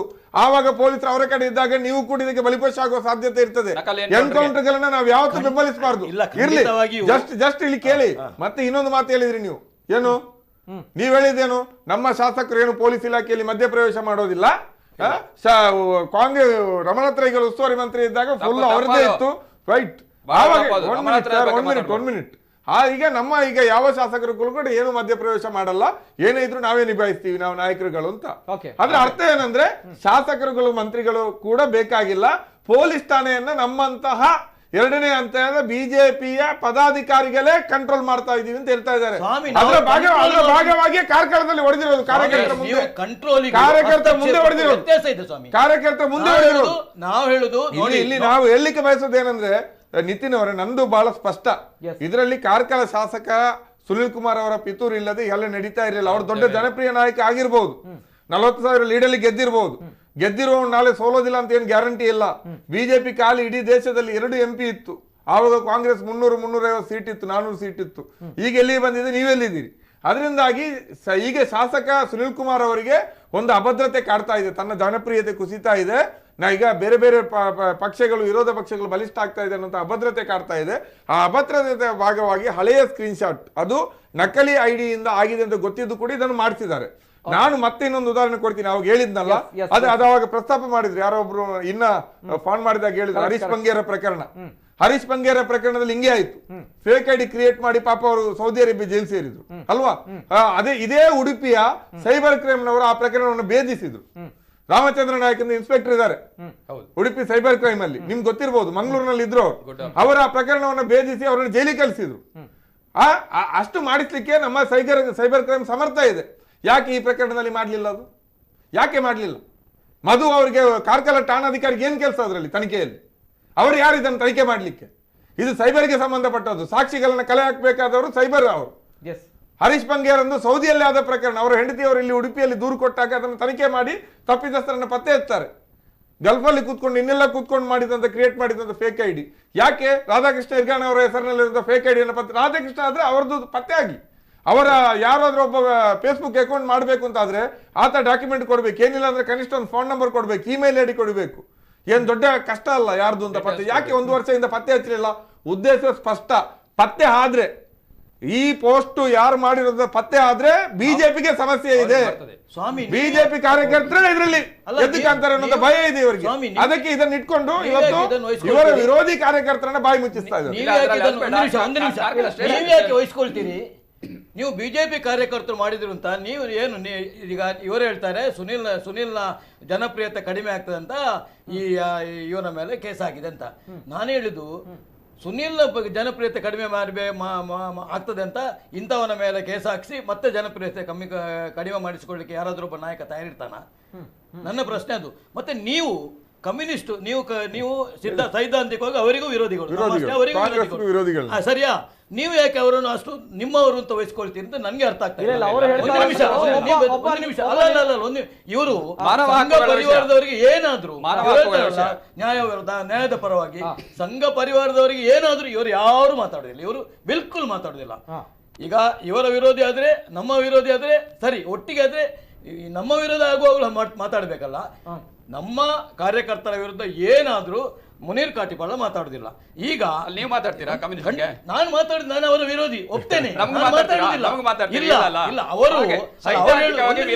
ಒಂದು ನಿಮಿಷ, ಅವರು ಹೇಳುವಾಗ ನಾವು ಇಬ್ಬರು ವಿರೋಧ ಅಂತ ಹೇಳುವಾಗ ಅವರು ನಮ್ಮ ವಿರುದ್ಧ ಆಗುವಾಗಲೂ ಮಾತಾಡ್ಬೇಕಲ್ಲ. ಇಲ್ಲ, ಅವರಿಗೆ ಕಾಣುದು ನಾವು ನಮ್ಮ ವಿರುದ್ಧ ಒಂದು ಏನಾದರೂ ಆಗುವಾಗ ಮಾತ್ರ ಅವರು ಎಚ್ಚಾರ ಆಗೋದು ಹೊರತಾಗಿ ನಮ್ಮ ವಿರೋಧಿಗಳ ವಿರುದ್ಧ ಕಾಂಗ್ರೆಸ್ ಇರಲಿ, ಜನತಾದಳ ಇರಲಿ, ಮತ್ತೊಂದಿರಲಿ, ಅವರ ವಿರುದ್ಧ ಆಗುವಾಗ ಯಾವ ಶಬ್ದವನ್ನು ಇವರು ನಾನು ಎತ್ತಿ ತೋರಿಸ್ತೀನಿ. ಶರತ್ ಮಡಿವಾಳ ಅವರ ಕೊಲೆ ಆದಾಗ ನಾವು ಧ್ವನಿ ಎತ್ತಿದ್ದೀವಿ. ದೀಪಕ್ ರಾವ್ ಕೊಲೆ ಆದಾಗ ನಾವು ಧ್ವನಿ ಎತ್ತಿದ್ದೀವಿ. ಶರತ್ ಮಡಿವಾಳ ಅವರ ಕೊಲೆ ಆದಾಗ ನಾವು ಧ್ವನಿ ಎತ್ತಿದ್ದೀವಿ. ದೀಪಕ್ ರಾವ್ ಕೊಲೆ ಆದಾಗ ನಾವು ಧ್ವನಿ ಎತ್ತಿದ್ದೀವಿ. ಹರೀಶ್ ಪೂಜಾರಿ ಇಲ್ಲಿ ಬಂಟ್ವಾಳದಲ್ಲಿ ಕೊಲೆ ಆದಾಗ ನಾವು ಧ್ವನಿ. ಇವರದೇ ಕಾರ್ಯಕರ್ತ ವಿನಾಯಕ ಬಾಲಿಗೆ ಕೊಲೆ ಆದಾಗ ಮುಂಚೂಣಿಯಲ್ಲಿ ನಿಂತು ಫೈಟ್ ಮಾಡಿದ್ದು ಮುನೀರ್ ಕಾಟಿಪಳ್ಳ, ಡಿವೈಎಫ್ಐ, ಕಮ್ಯುನಿಸ್ಟರು, ಕಾಂಗ್ರೆಸ್ ಸರ್ಕಾರ ಇತ್ತು. ಲೋಬೋ ಅವರ ಮೆರವಣಿಗೆ ನನ್ನ ನೇತೃತ್ವದಲ್ಲೇ ಮೆರವಣಿಗೆ ಆಗಿದೆ ಲೋಬೋ ಅವರ ಮನೆಗೆ. ಇದೆಲ್ಲ ನೆನಪಿಟ್ಕೊಳ್ಬೇಕು. ನೀವು ಅವಾಗ ಬಾಯಿ ಬಿಚ್ಚಿರ್ಲಿಲ್ಲ ನಿಮ್ ಬಾಲಿಗೆ ಅವರ ಇದ್ರ ಬಗ್ಗೆ ಗೊತ್ತಿರ್ಬೇಕು ನಿಮ್ಗೆ. ನಾವು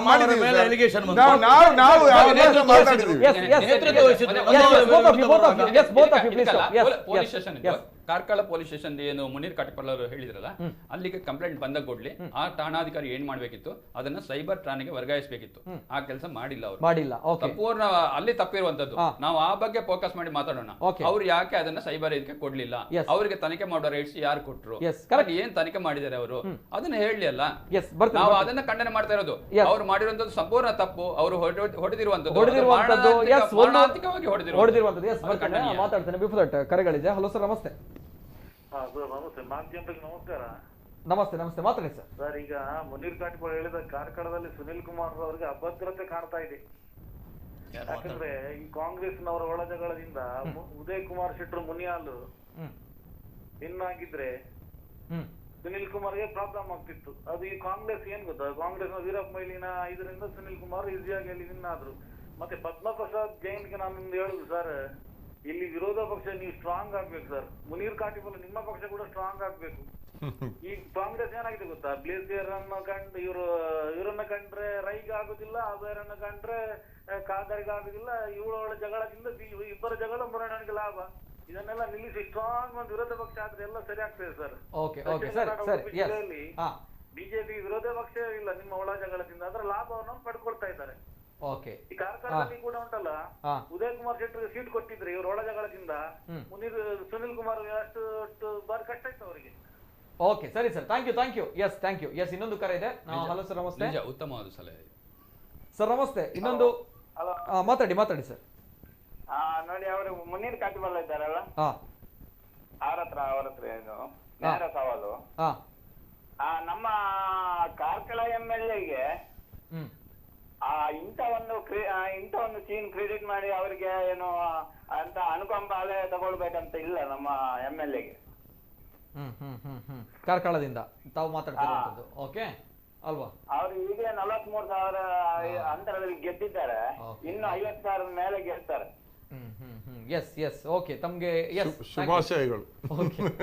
50,000ದಲ್ಲಿ ಗೆಲ್ಲಿ ಚುನಾವಣೆಯಲ್ಲಿ ಗೆಲುವು ಸೋಲುಗಳು ಬೇರೆ. ಚುನಾವಣೆಯಲ್ಲಿ ಗೆದ್ದ ತಕ್ಷಣ ನಮ್ದು ಅದು ಸುನಿಲ್ ಕುಮಾರ್ ಅವರಿಗೆ ಯಾಕೆ ಬೇಕಿತ್ತು ಈ ಒಂದು ಕಾರ್ಯಕರ್ತರ ವಿಚಾರದಲ್ಲಿ? 40,000 ಗೆದ್ದಿದೆಯಲ್ಲ, ಅದು ಗ್ಯಾರಂಟಿ ಅವರ ಜನಪ್ರಿಯತೆಯಿಂದ ಅಲ್ಲ. ಫಸ್ಟ್ ಹೇಳಿದ್ರಲ್ಲ, ಕಾಂಗ್ರೆಸ್ಸಿನ ಒಳಗಿನ ಸಮ್ ಕ್ಯಾಂಡಿಡೇಟ್ ಇದರಿಂದಾಗಿ ಸುನಿಲ್ ಕುಮಾರ್ ಗೆದ್ದಿರುವಂತದ್ದು. ಅದು ಸತ್ಯ. ಕಾರ್ಕಳದ ಪ್ರತಿಯೊಬ್ಬ ಪ್ರಜೆ ಕೂಡ ಇವತ್ತು ಅದನ್ನ ಹೇಳ್ತಾನೆ. ಅಲ್ಲ, ತಾವು ಹೇಳುವಂತಹ ಪ್ರಕಾರ ಮುನೀರ್ ಕಾಟಿಪಾಳ ಅವರು ಎಲ್ಲೋ ಒಂದ್ ಕಡೆ ಸುನಿಲ್ ಕುಮಾರ್ ಅವರ ಒಂದು ವರ್ಚಸ್ಸು ಕುಂದುತ್ತಾ ಇದೆ, ಹಾಗಾಗಿ ಈ ಒಂದು ವಿಚಾರಗಳನ್ನ ಮಾಡ್ತಾ ಇದ್ದಾರೆ ಅನ್ನೋದು ಯಾಕೆ ಬೇಕು ಅನ್ನೋದು ಆ ಭಾಗದ ಜನರು ಕೇಳುವಂತಹ ವಿಚಾರ. 40,000 ಲೀಡ್ಗಳಲ್ಲಿ ಗೆದ್ದವರು, ಸೊ ಯಾಕೆ ಬೇಕು ಈ ಸಣ್ಣ ಮಟ್ಟದ ವಿಚಾರಗಳು ಅನ್ನೋದು ತಾವು ಕೇಳ್ತಾ ಇರುವಂತದ್ದು ಏನು ನೋಡಿ. ಇಲ್ಲಿ ಬಹಳ ಸ್ಪಷ್ಟವಾಗಿ ಒಬ್ಬ ಗ್ರಾಮೀಣ ಭಾಗದ ಒಬ್ಬ ಠಾಣಾಧಿಕಾರಿ ಈ ರೀತಿ ಹಳೆಯ ಪ್ರಕರಣವನ್ನ ಮತ್ತು ತನಗೆ ಸಂಬಂಧ ಇಲ್ಲದ ಪ್ರಕರಣವನ್ನ ಕರೆದು ಈ ಹಲ್ಲೆ ಮಾಡುವಂತಹದ್ದು ಮತ್ತೆ 24 ಗಂಟೆ ಬಿಟ್ಟು ಆತನ ಮೇಲೆ ಇನ್ನೊಂದು FIR ಮಾಡುವಂತಹದ್ದು ಇದೆಲ್ಲ ನೋಡಿದಾಗ ಇದು ಶಾಸಕರ ಬೆಂಬಲ ಇಲ್ಲದೆ ಯಾವ ಅಧಿಕಾರಿಗಳು ಕೂಡ ಇಂಥದ್ದನ್ನ ಮಾಡ್ಲಿಕ್ಕೆ ಹೋಗೋದಿಲ್ಲ.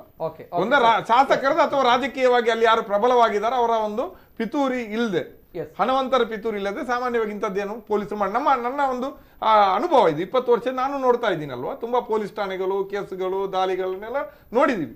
ಅದರಿಂದ ನನ್ನ ಅನುಭವದ ಪ್ರಕಾರ ಇಲ್ಲಿ ಇದೆ. ಶಾಸಕರಿಗೆ ಇದು ಬೇಕಾಗಿರ್ಲಿಲ್ಲ, ಹೌದು.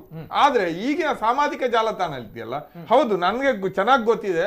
ಬಿಜೆಪಿ ಕಾರ್ಕಳ ಇರಬಹುದು ಅಥವಾ ದಕ್ಷಿಣ ಜಿಲ್ಲೆಯ ಬಹುತೇಕ ಭಾಗದಲ್ಲಿ ವಿರೋಧ ಪಕ್ಷಗಳ ಧ್ವನಿಗಳನ್ನ ಕುಗ್ಗಿಸಿದೆ. ವಿರೋಧಗಳೇ ಇಲ್ಲ ಅನ್ನುವ ಮಟ್ಟದಲ್ಲಿ ಕೆಲವು ಕಡೆ ಯಾಕೆಂದ್ರೆ ಹೇಳ್ತೀನಿ ಕೇಳಿ. ಇತ್ತೀಚೆಗೆ ಒಂದು ಸಿಮೆಂಟ್, ಇದು ಸರ್ಕಾರಿ ಇದರ ಸಿಮೆಂಟ್ ಅನ್ನ ಅವರು ಬಳಕೆ ಮಾಡಿದ್ದಾರೆ ಅವರ ಒಂದು ಕಟ್ಟಡ ಕಟ್ಟಲಿಕ್ಕೆ, ಒಂದು ವಿವಾದ ಆಯ್ತು, ಒಂದಿಷ್ಟದೆಲ್ಲ ದೊಡ್ಡ ಚರ್ಚೆ ಆಯ್ತು. ಆ ನಂತರ ಅವರಿಗೆ ಬೇರೆ ಬೇರೆ ಕಾರಣಕ್ಕೆ ಸ್ಥಳೀಯವಾಗಿ ಜನರಿಂದ ವಿರೋಧಗಳು ಬಂದಿದೆ.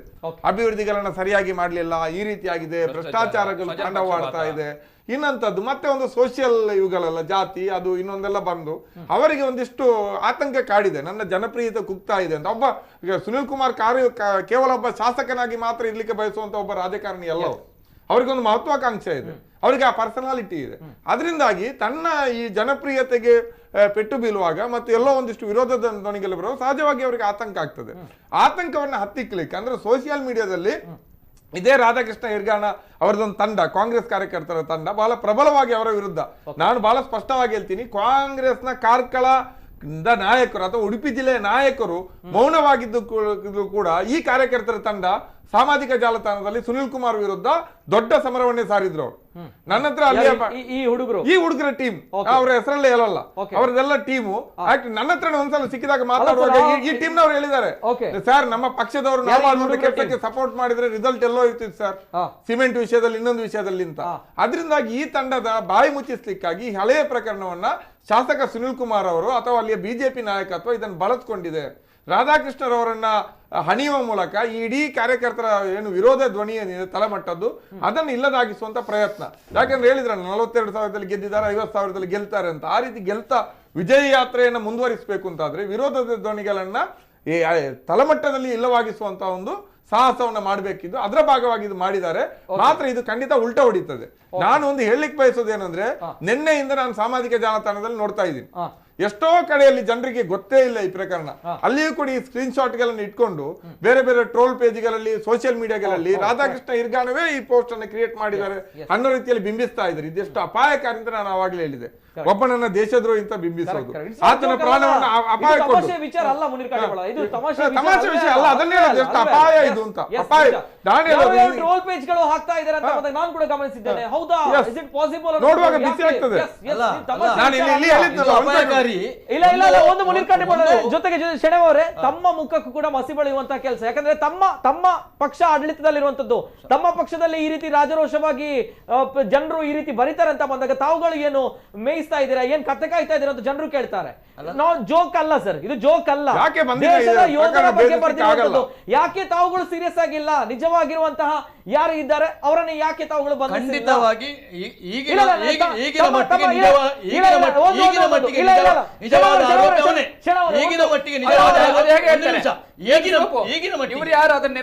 ಅಲ್ಲಲ್ಲ, ನಾನು ಆರೋಪಿ ಅಂತ ಹೇಳುದು ಈಗ ಅವನ ಆರೋಪಿ ಹೌದಲ್ಲ? ಮೇಲೆಲ್ಲ ಕೇಸ್ ಇರುವುದು ಹಿಂದೂ ಜಾಗರಣ ವೇದಿಕೆ ಕೊಟ್ಟದ್ದು ಯಾರ ಮೇಲೆ?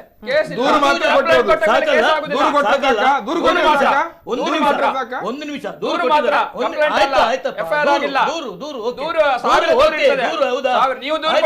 ಸತ್ಯ ಅಲ್ಲ, ಬೇಡ, ಸತ್ಯ ಬೇಡ, ಆಯ್ತು. ನಾವು ಅಂತ 100 ಕೊಡ್ತೀವಿ. ನೀವು ದೂರು ಕೊಟ್ಟಿದ್ದೀರಿ, ನಾನೇ ಬಲಿಪಶು ಹಾಕಿದ್ದೇನೆ, ಅದೆಲ್ಲ ಬಿಡಿ. ನೀವು ಬೇಕಷ್ಟು ಮಾಡಿದಿರಿ. ನೀವು ಅಧಿಕಾರದಲ್ಲಿ ಇರುವಾಗ ನಾವು ಒಂದು ನಾನು ಹೇಳ್ತೇನೆ ಈಗಿನ ಮಟ್ಟಿಗೆ ದೂರುದಾರ ಒಬ್ಬ ಇದ್ದಾನೆ, ಇವ ಆರೋಪಿ ಸ್ಥಾನದಲ್ಲಿ ಇದ್ದಾನೆ. ಒಂದು ನಿಮಿಷ ದೂರುದಾರ ಒಬ್ಬ ಇದ್ದಾನೆ, ಇವ ಆರೋಪಿ ಸ್ಥಾನದಲ್ಲಿ ಅವನು ಇಟ್ಟಿದ್ದಾನೆ. ಅವನು ಎನ್ಕ್ವೈರಿ ಮಾಡುದು, ಹೊಡೆಯುವುದು ತಪ್ಪು ಅಂತ ನಾನು ಸಹ ಹೇಳ್ತೇನೆ. ಆದ್ರೆ ಎನ್ಕ್ವೈರಿ ಮಾಡ್ತಾರೆ, ಖಂಡಿತವಾಗಿ ಇದರಲ್ಲಿ ಆರೋಪಿಗಳನ್ನು ಪತ್ತೆ ಹಚ್ಚುತ್ತಾರೆ.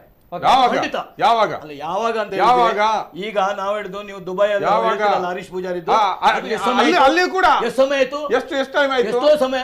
ಈಗ ನಾನು ಹೇಳ್ತೇನೆ ನನ್ನ ವಿರುದ್ಧ ಒಂದು ಹಾಕಿದ್ರು. ಇಲ್ಲ, ಇಲ್ಲ, ಒಂದು ನಿಮಿಷ, ನನ್ನ ವಿರುದ್ಧ ಒಂದು ಹಾಕಿದ್ರು. ಇದು ಆದಷ್ಟು ಆರೋಪಿಗಳನ್ನ ಪತ್ತೆ ಹಚ್ಚುವುದು ಲೇಟ್ ಆದಷ್ಟು ತಮ್ಗಳಿಗೆ ಮಸಿ ಬಳಿಯುವಂತ ಕೆಲಸ ಆಗುತ್ತೆ. ಖಂಡಿತವಾಗಿಯೂ ಕಾರ್ಕಳದ ಶಾಸಕ ಸುನೀಲ್ ಕುಮಾರ್ ಅವರ ಮೇಲೆ ಕೂಡ ಮಸಿ ಬಳಿಯುವಂತ ಕೆಲಸ ಆಗುತ್ತೆ. ಯಾಕಂದ್ರೆ ತಮ್ಗಳಿಗೆ ಇದರಿಂದ ಎಲ್ಲ ಸುನೀಲ್ ಕುಮಾರ್ಗೆ ದೊಡ್ಡ ಇಫೆಕ್ಟ್ ಆಗ್ತದೆ ಆಗುದಿಲ್ಲ. ಸಾಧ್ಯನೇ ಇಲ್ಲ. ಸುಳ್ಳು ಆರೋಪ ಮಾಡುವಾಗ ನಾವು ಕ್ಯಾರ್ ಮಾಡುವುದಿಲ್ಲ. ವೆರಿ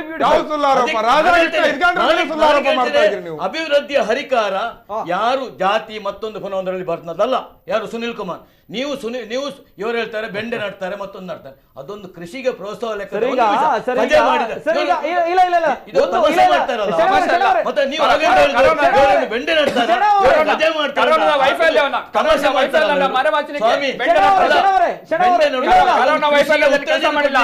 ಅದೊಂದು ಒಂದು ನಿಮಿಷ. ಕಾರ್ಕಳದ ಬ್ರ್ಯಾಂಡ್ ಮಾಡ್ಲಿಕ್ಕೆ ಬೇಕಾದ್ರೆ ಏನ್ ರಸ್ತೆ ನೀವು ಹೋಗಿ ಕಾರ್ಕಳಕ್ಕೆ ಹೋಗಿ ನೀವು ನೋಡಿ ನಾನು ನೋಡಿದ ಮಟ್ಟಿಗೆ ಇಡೀ 2 ಜಿಲ್ಲೆಯಲ್ಲಿ ಕಾರ್ಕಳದಷ್ಟು ಒಳ್ಳೆ ರೋಡ್ ಎಲ್ಲೂ ಇಲ್ಲ. ಅಷ್ಟು ಚಂದ ಮಾಡಿಲ್ಲ, ನಾವು ಒಪ್ಪಬೇಕು.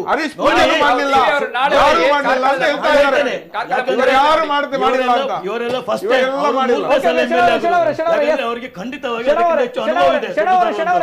ಮುಖ್ಯ ರಸ್ತೆ ಸಂಪೂರ್ಣ ಗುಂಡಿಗಳು ಅವರ ಮೇಲೆ ವಿರೋಧ, ಇವರಿಗೆ ಪೇಟೆಯಲ್ಲಿರುವ ವರ್ತಕ ಆ ಒಂದು ಫೋಟೋವನ್ನ ಹಾಕಿ ರಾಧಾಕೃಷ್ಣ ಹಿರ್ಗಾಣ ಅವರದು ಆಸ್ಪತ್ರೆಯಲ್ಲಿರುವಂತಹ ಫೋಟೋ. ಏನ್ ಹೇಳ್ತೀರಾ ಈ ಒಂದು ಫೋಟೋ ಬಗ್ಗೆ? ಪೊಲೀಸರ ಕರ್ತವ್ಯಕ್ಕೆ ಅಡ್ಡಿಪಡಿಸಿದವರ ಸ್ಥಿತಿ ನೋಡಿ. ಇವರು ಪೊಲೀಸರ ಕರ್ತವ್ಯಕ್ಕೆ ಅಡ್ಡಿಪಡಿಸಿದ್ದು ವಿಚಾರದ ಬಗ್ಗೆ ಇದು ಪೊಲೀಸರು ತೆಗೆದುಕೊಳ್ಳುವ KMC ಹಾಸ್ಪಿಟಲ್ ಸುಮ್ಮನೆ ಅಡ್ಮಿಟ್ ಮಾಡತ್ತಾ? ಮಣಿಪಾಲ್ ಅದು ಕೂಡ ಮಣಿಪಾಲ್ ಹಾಸ್ಪಿಟಲ್ ಸುಮ್ಮನೆ ಅಡ್ಮಿಟ್ ಮಾಡ್ತಾರಾ? ಅಲ್ಲಲ್ಲ, ಗಂಭೀರವಾಗಿ ಹಲ್ಲೆ ಮಾಡಿದ್ದಾರೆ, ಮಾರಣಾಂತಿಕವಾಗಿ ಹಲ್ಲೆ ಮಾಡಿದ್ದಾರೆ. ಅದನ್ನ ಇವರು ಸಮರ್ಥಿಸುವುದು ಯಾರಾದ್ರೂ ಖಂಡಿತವಾಗಿಯೂ ಪೊಲೀಸ್ ನೀವು ಎನ್ಕೌಂಟರ್ ಮಾಡ್ಬೇಕು ಅಂತ ಹೇಳಿದ್ರಲ್ಲ, ಇದನ್ನ ನೀವು ಸಮರ್ಥನೆ ಮಾಡ್ತಾ ಇದ್ದೀರಿ. ಹೌದು ಅಂತಾದ್ರೆ ನಾನು ಹೇಳುದು ಏನು, ಅವನು ಕಾನೂನು ಪ್ರಕಾರ ಯಾವುದು ಮಾಡೋದು ಬೇಡವಾ? ಅಂತೇಳ್ಬೇಡಿ, ಅವಳಂತ ಹೇಳ್ಬೇಡಿ, ಯಾರು ಅದನ್ನ ಕ್ರಿಯೇಟ್ ಮಾಡಿದಾರೆ ಅವ್ರಿಗೆ ಅಂತ ಹೇಳಿ ಸತ್ಯ ಬರ್ತದೆ. ಅದನ್ನೇ ಹೇಳುದು, ಹೇಳಿಲ್ಲ ಯಾರು ಕ್ರಿಯೇಟ್ ಮಾಡಿದ ಹೌದು ಅಂತಾದ್ರೆ ಅವನಿಗೆ ಕಲ್ಲು ಕೊಡ್ಲಿ, ಎನ್ಕೌಂಟರ್ ಮಾಡೋದಾ? ಏನ್ ಬೇಕಾದ್ರೂ ಮಾಡಿ, ಜಡ್ಜ್ ಹೇಳ್ಬೇಕಾದ್ರೆ ಕೋರ್ಟ್ ಹೇಳ್ಬೇಕು, ಏನ್ ಬೇಕಾದ್ರೂ ಮಾಡಿ. ಎಲ್ಲ ಆಗ್ತದಲ್ಲ ದೇಶದಲ್ಲಿ, ಏನಾಗ್ತದೆ ಅಂತ ಗೊತ್ತಿಲ್ಲ ನಮ್ಗೆಲ್ಲ. ಎಲ್ಲ ದೇಶದಲ್ಲಿ ಏನಾಗ್ತದೆ ಗೊತ್ತಿದೆಲ್ಲ. 7 ವರ್ಷದಲ್ಲಿ ಏನಾಗ್ತದೆ ಬರ್ತೇನೆ. ಇನ್ನೊಂದು ಕರೆಗಳಿದೆ. ಹಲೋ ಸರ್, 70 ವರ್ಷದಲ್ಲಿ ಆಗಿದೆ ಅಲ್ಲ, 7 ವರ್ಷ ಅಲ್ಲ, 70 ವರ್ಷ ಆಡಳಿತ ಮಾಡಿದ್ರು. ವಾಜಪೇಯಿ ಆಡಳಿತ ಬಂತು. ಸರ್ ನಮಸ್ತೆ. ಎಸ್ ಸಾಯಿನಾಥ್ ಅವರು ಕರೆ ಮಾಡಿದ್ದಾರೆ. ಸರ್ ನಮಸ್ತೆ, ಮಾತಾಡಿ ಸರ್.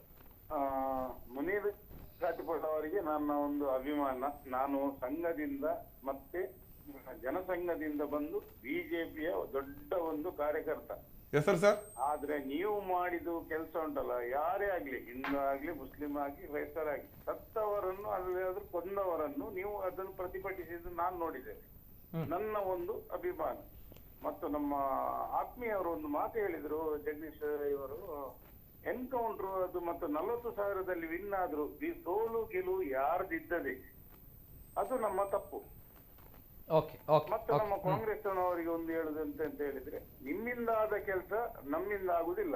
ಯಾಕೆಂತ ಹೇಳಿದ್ರೆ, ನೀವು ಪಕ್ಷದಲ್ಲಿ ಇರುವಾಗ ನೀವು ಒಂದು 100 ರೂಪಾಯಿ 30 ರೂಪಾಯಿ ನೀವು ತಿಂದ್ರೆ 10 ರೂಪಾಯಿ ನಮ್ಗೆ ತಿನ್ಲಿಕ್ಕೆ ಕೊಡ್ತಿದ್ರು. ಈಗ ಯಾರಿಲ್ಲ ನಮ್ಮ ಪಕ್ಷದಲ್ಲಿ. ನಂದೊಂದು ಮುನೀರ್ ಕಾಟಿಪಳ್ಳದವರಿಗೆ ಒಂದು ಮಾತೆಂತ ಹೇಳಿದ್ರೆ, ನೀವು ಆಲ್ ದಿ ಬೆಸ್ಟ್ ಜನ. ಯಾಕೆಂತ ಹೇಳಿದ್ರೆ, ನಾನು ಒಬ್ಬ ಹಿಂದೂ ಆದ್ರೆ ಸರ್ ನಿಮ್ಗೆ ನಾನು ನನ್ನ ಸರ್ವ ನಿಮ್ಗೆ ಇದನ್ನು ಕೊಡ್ತೇನೆ. ಯಾಕೆಂತ ಹೇಳಿದ್ರೆ, ನೀವು ಮಾಡುವಂತ ಕೆಲಸದಲ್ಲಿ ಯಾರಿಗಾದ್ರೂ ನಿಷ್ಠೆ ಇರ್ಬೇಕು. Thank you. ಎಸ್ ಸರ್, ಇನ್ನೊಂದು ಕರೆ ಇದೆ. ಹಲೋ ಸರ್, ನಮಸ್ತೆ. ಹಲೋ, ನಮಸ್ತೆ ಸರ್, ಮಾತಾಡಿ. ಇವತ್ತು ನಾನು ಮೊದಲನೇದಾಗಿ ಏನು ಹೇಳುವುದು ಹೇಳಿದರೆ, ಇವತ್ತು ಎರಡೂ ಪಕ್ಷದಿಂದ ನಮ್ಮ ಕೇಂದ್ರೀಯ ಪಕ್ಷಗಳು ಕಾಂಗ್ರೆಸ್ ಮತ್ತೆ ಬಿಜೆಪಿ, ಇದರಲ್ಲಿ ಇವತ್ತು ಸೋತು ಹೋಗುವುದು ಸಾಮಾನ್ಯ ಕಾರ್ಯಕರ್ತ. ಯಾಕೆ ಹೇಳಿದರೆ, ಲೀಡರ್ನವರು ಒಳಗಿಂದ ಒಳಗೆ ಒಂದೇ. ನಾನು ಹೇಳ್ತೇನೆ, ಉಡುಪಿಯಲ್ಲಿ ಶಾಸಕರ ಒಂದು ಹೆಂಚಿದು ಒಂದು ಸಸ್ಪಿಷಸ್ ಡೆತ್ ಆಯ್ತು ಡೆಲ್ಲಿಯಲ್ಲಿ, ಅದಕ್ಕೆ ಕಾಂಗ್ರೆಸ್ನವರು ಸಹಾಯ ಮಾಡ್ತಾರೆ. ಶಿವಮೊಗ್ಗದಲ್ಲಿ ಒಂದು ಬಿಜೆಪಿಯ ಪ್ರಮುಖ ಮುಖಂಡರ ಹೆಂಡತಿಯ ಸಾವಾಯಿತು, ಸಂಶಯಾಸ್ಪದ, ಅಲ್ಲಿ ಕಾಂಗ್ರೆಸ್ನವರು ಸಪೋರ್ಟ್ ಮಾಡ್ತಾರೆ. ಆದರೆ ಇವತ್ತೆಲ್ಲ ಬಿಟ್ಟು ನಮ್ಮ ಮುನೀರ್ ಕಾಟಿಪಳ್ಳರನ್ನು ಇವತ್ತು ದ್ರೋಹಿ ಸ್ಥಾನಕ್ಕೆ ತರ್ತಾರೆ. ಮುನಿಯರ್ ಕಾಟಿಪಳ್ಳ ಹಲೋ ಮಾತಾಡಿ ಸರ್, ಕೇಳ್ತಾ ಇದೆ ಸರ್. ಜರಂಟ್ ಅವರು ಹಿಂದೂ ಯುವಕರ ಸಾವಾದರೆ ಕೂಡ ಎದುರು ಹೋಗಿದ್ದಾರೆ, ನಂಗೆ ಗೊತ್ತುಂಟು. ಬಿಜೆಪಿಯಲ್ಲಿ ತಮ್ಮದೇ ಪಕ್ಷದ 4-5 ಮಂದಿದ್ದು ಸಾವಾಗಿದೆ.